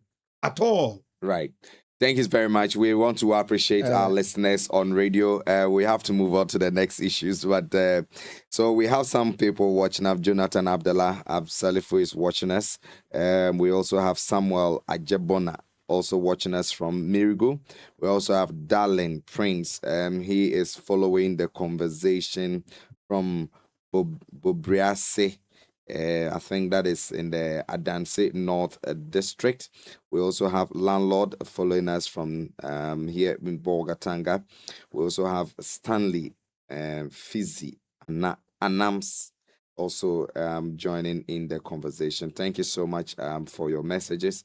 And thank you for being part of this conversation. You can also join the conversation. We are here on a1radioonline.com. You can also follow us on Facebook at facebook.com/A1Radio. Do well to leave your comments and then we'll read them. Gentlemen, there's issues around stalled bridge construction at Bongo Balungu Namo. We know that is a corridor. It's I didn't know it was a what do they call it? A route into Burkina Faso until one day I was riding along that place and someone drew my attention to it that there's also another route to Burkina. I only knew of Paga, then Boku. No, but going through Bongo Namo. That's the one. Yes, that's the Yellow stretch. I was hearing yellow, but I didn't know that was. Market, eh? It's a big market. Really? Yeah. Very, I can say that one of the oldest markets. Yeah. Wow. One of the oldest markets. But we have a challenge. But you see, before you come there, I thought that you see this fixation of fifth. Yeah, this policy was not just to supply bears. All these things were contemplated, where at least the starter feed was given.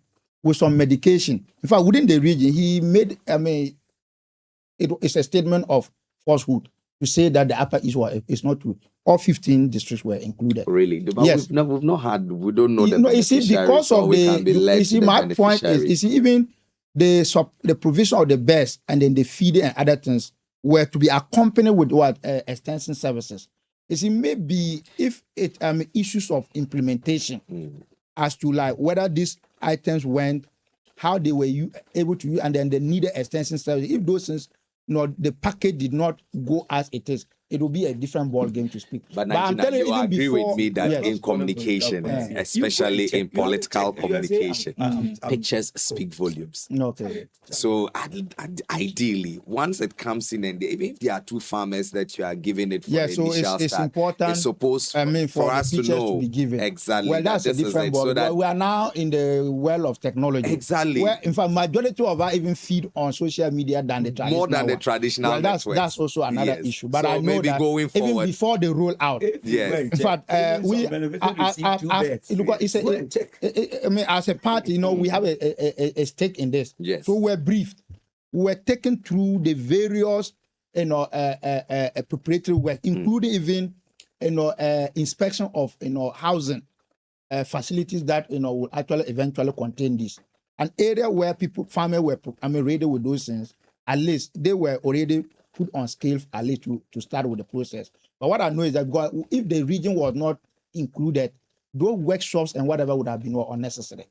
And fine, but like you are saying, maybe we needed to provide more pictures of that. Maybe we'll check if it is not late. It is possible to really diffuse this kind of misinformation that the MPP is. When you go and check, call me. No, right. Even some benefits. No, when he's going to check. No, listen. Can you listen to him? He says some beneficiaries receive what too. Not from Upper East. The 5 knowledges, they were only taking part in the 5. No, you said. How do you reconcile that? You said the 5 regions. Say from Upper East. You said 5 regions of the north were excluded. Then on another break, you said they received 2. No, did I say from Upper East? No, I'm talking about what northern is not even a part of the region. Did I say northern region? But you said something. I am talking about other parts of the anyway, no problem. You let proceed to the other one. Your inconsistency alone is exposed. Call me. Or there's no problem. I'm telling you, when I say even some benefits, did I say so? The 5 knowledges alone have benefits. How do they include you in a pilot? Then when it comes to the main implementation, you are not there. And I'm telling you that they started with the other ones, the other 11. Go and check. How? Check and you will call me and say it's true. Okay, you let me have to check and then you are saying that I'm bringing up. Not that I have not checked. You haven't checked. But I'm only telling you what is officially. Your district. Can you mention an example? To mention those who a farmer who receives apart from the but it will not even be fair to be doing those things. No, just mention. Okay, you let proceed. So some 14 don't mention names. Some 14 million Ghana cedis has been sunk in a road project development in Bongo Namo. But unfortunately, as we speak, the project has stalled. Our journalist Moses Appiah investigation. We got the name, that's Damit Enterprise Limited. That is the name of the company. Some amount were raised, about 1.9 million Ghana raised for the commencement work. The project has stalled. The assembly led by the chief executive has begun making inquiries on the stalled project. We are talking about opening up Agric and also opening up. Although the project has been 5 years, it has rolled into some part of your years. I know the NDC in the region took a very bold thing, calling out a contractor on the Zoko big BTU Zoko road, which is very commendable. This has come to your attention. What is your take on it? And what do you think that going forward would be the party's? Okay, maybe you cannot speak for the party for now, but what do you think can be done in the immediacy? Get the contractor returned back to site. Yeah, so it's a good job done by your colleague, but I thought that it fell short of providing us with all the relevant information for us to be able to know. what can be done moving forward. Well, I thought that They tried merely- getting the contractor to speak to it, but they couldn't reach. That's also. But did he take the the camera ministry. to the highway, department, to hear from them, because they are supposed to be the supervisory agency. And if he had actually taken the cameras there or the microphone there, what was also there, So attempts by A1 Radio yes. to obtain responses from officials of the Ministry of Roads and Highways and the company before publication were successful. So that is the attempt So, that has been made. Highway Yes. refused or made it difficult for them. In the report. Well, okay, so that is okay. Like I said, me until just 8:40. Right. You have denied me access to To his pen. He seized your pen and didn't give it back to you. We are in government, so we need to provide a lot of information. Sometimes you need to jot them down so that those information. But like you said, I told you, I think about 8:40. Right. That I had to even call this man, your producer, to 7:40. find out at 7:40. Then he told me that this program will come on. Then I have to call my boss.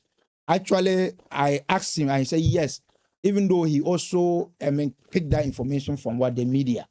But because he's currently out of the region, I'm too sure when he comes back, he will do a follow-up. He will do a follow-up. And I believe that at least getting to him, getting to the highway, if you have a difficulty, I think we should not have difficulty in doing that. So I'm too sure on his return, it will be one of the issues we will go there to get first-hand information as to what happened or what is the challenge. And then if there's a need for us to, also get the contractor to hear from his side of the story, I think we should be able to do that because, you see, as the communication wing of the party that has begotten this government, we took it as a policy position to say that at least, you see, our communication should be very progressive. It is not all about coming to defend when even there's no basis to do that. And it is also not going to be part of our policy to come and we are always condemning when there's no basis to do that. So when government, appointees or service providers do the right thing, we will be very magnanimous enough to come out and then praise them for that.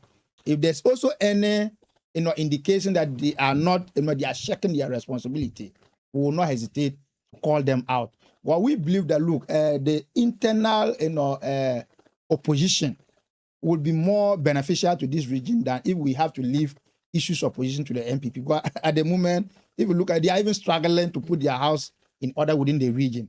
So if we have to, wait and say that, let's wait for the MPP to, organize themselves first before they will come and put this government on check, we will not get the full benefit of what the kind of electoral support we give to this government. So we give that indication clear.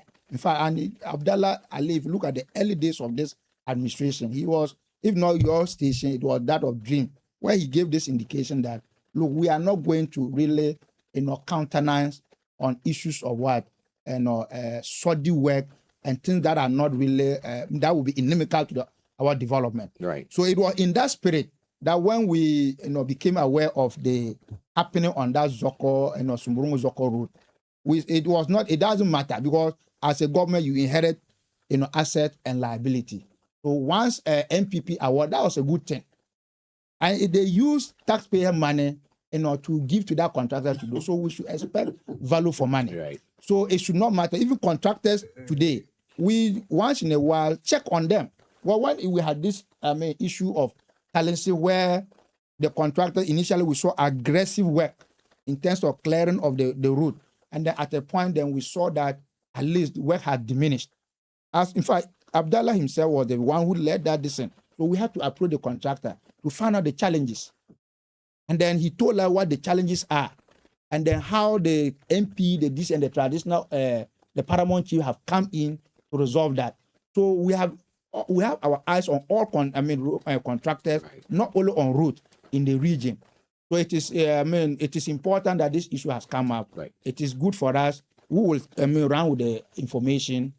For now, I will not be able to give extensive comment because we haven't heard from that. It's just a media report which has fallen short of fresh information coming in from the region, the highways in the region indicate that the highways has terminated the contract with the contractor. That is fine. Right. Because I was very careful in making such comments until you know whether he had capacity. Because what is even worrying is that the monies were given, paid about 14 million. And then they was paid 1.9 1.9 million. The total cost of the project was 40. You understand that? And then at the end of it, there's no show. And if there's no show, why are they keeping quiet? So it is important that that information has come back. It would have been very preemptive to come and say that. So if it is the case, why are they not doing ABC? But if they are saying so, that is good. So what it means is you are know the regional minister. Well, there was one time we paid a visit to the area, and then there were some few roads around that area that, in fact, the highway engineer told us how passionate the minister was. And this also fall within his domain. So we would have been surprised if with this kind of demobilization from site, I mean, there's no reaction to it or no challenge to it. And that would have been a serious, a surprise to us. But it is good that at least some steps have been taken. Right. And then it should not only be termination, but they should be able to assess the work that he did so far and then match that to the resources that were made available to him. Right. If there's a need to recover some, at least to the taxpayer, that should be done. Right. But if at the end of all the assessment, maybe the work done is commensurate to what was paid, that is okay. But it should not stop there. Some further work ought to be taken for us to ensure that there's value for money for every project within the region. Oh, no, I was talking to you. Is that right? Is that right? Edmond, yes. These are national projects that get to every serious-minded or anybody who is patriotic. If you talk about roads, education, and you see these roads. Now you are mentioning MPP. You said I will never give any road to anybody. And we should show where. And we're telling you the roads that were constructed. He said no. Dr. Bangladesh, we tired. He said no. We didn't, and you even allow us to even see anything. Today you are now pointing that this contract was. You see. Well, this particular contractor, whatever went into it, did not do us any good. If it was lack of funds or whatever, 5 good years, how long is that road? It hasn't done us any good. Just imagine they are constructing this road. Look at the way we suffer before getting here. This short, it's not even up to 1 kilometer. Then you will have to be going through set type of roads that will span up to 10 kilometers or even more. Vehicles, your motorbikes, even accidents will come in. At the end of the day, no money can quantify that. So I'm just looking at till this information came. I would have been asking, why is Highways Authority not saying anything about it? Because that contract cannot be there and the contractor is there and you are not saying anything. Right. But now they have come out to say they have terminated it. Yes. So steps should be taken that a new contractor is put there and then work continues. Because that is a major road for the people there. We are here, we go to even the Yellow to buy livestock. We pass through that. So for anybody to think that, oh, let's give time, I don't think we have the time. I'm sure you will have come in with a vim. With that vim, let there be a contractor in no time and it will continue. Otherwise, if we are not very careful, we will always come and talk and go. And then, like you are saying, they will follow up and all that. If nothing is done, it will continue this way. If you reach out to the regional minister, I'm sure with your pressure, the regional minister will also call on the Highways Authority and they see how this route, whether it will have to go back to Accra for the award to be done or whatever, we want the contractor to be on site and finish that work. Thank God, just 1.4 or so. Now it was given out of the 14 million. So it means we still have a chunk of the money that can do the work. While they are following to see other assessments, whether he has taken more or he has taken less. But the work should continue. Right. Especially the rainy seasons, Upper East, when it comes to this, we are so much backwards. Even communication to get to the next village, it is a problem. This is the time people go to farms. How to even get to your place, it's a problem. So if this road is to serve that purpose for 5 good years, they gave you this contract. You have let the people of Upper East down. I think that whoever was supervisor, they have also done us in a good. Look, Highway Authority, there is no alternative monitoring agency apart from you. Sometimes you look at, I don't want to say certain things, look at that road. You made a statement about it that the road, look, if you actually apply on that route, the one that is from the BTU to that place, the road is just coming back. Everything is being removed. So you ask yourself, is it not our money? What work was done? For me, I have made this statement here that look, contractors must be held. I think that maybe there should be some I don't know. Is it possible to say that if you fix the road and in 10 years the road deteriorates, you'll come back and fix it with your own? There's always part of that. No, there's a liability period. Yeah, there's a liability There's a liability period. But I'm telling you that Highway Authority is not doing us any good. You get it? I'm not sure that liability period has elapsed. How many years since the road was completed? It was not even. Now, even road markers are done. Yeah, it's not. But you see, yes, it's melting like now. People will say, "Don't talk," because even the roads within the Zongo community. Serious. I don't know. From MTN coming towards that road towards the this pump. That is from the. I don't know if that one is fully or it's just. No, that I think that should just be the first code, but that's why it's better. There's quality as compared to the one. You also look at the weight of vehicles. The weight of vehicles. That will pass there. You know, there are some sharp curves. When you get there and those vehicles with a heavy load, they want to pass. That is why they just press the road out. And the bitumen is out. I think there's a lot that goes into it. No, it's serious. Either the compactor wasn't well done, whatever, you cannot talk. No, even that contractor is on record to have said that he didn't use the right, quality, gravel. Because they said that he wanted some gravel from elsewhere. Then they denied him.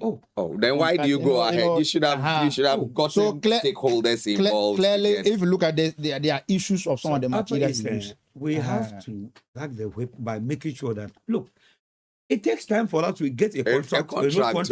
And when we get it, it is not well done. When again will they what we have just said is where I agree, because like those who supervise that contract. You see, our attention should not just be on the contractor. That is it. Well, what I know is that because you see the one working at our place.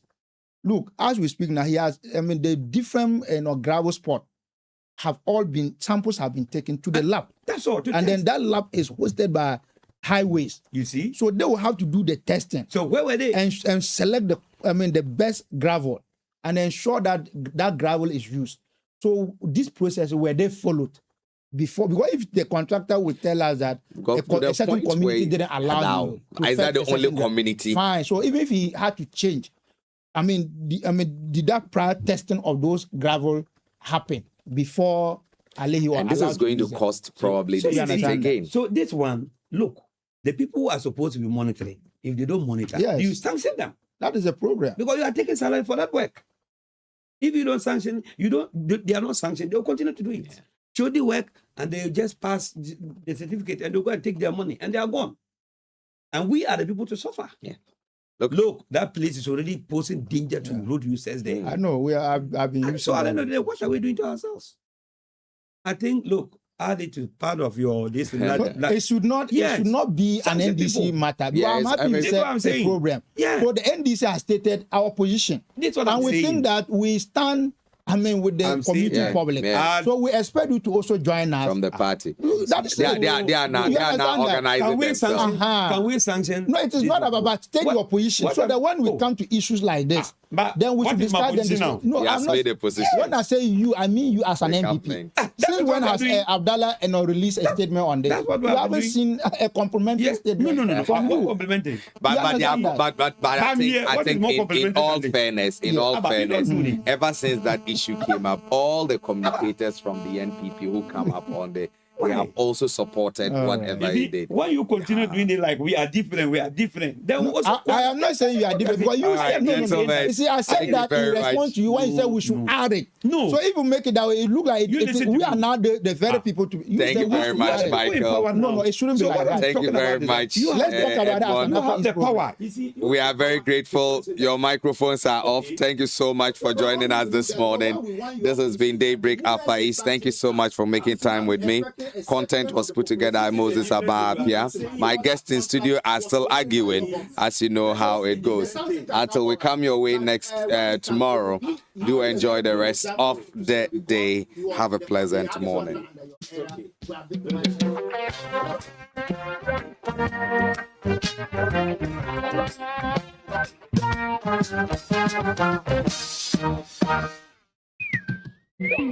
My friend just landed a dream job today. I'm gonna clap for him. My friend just found success in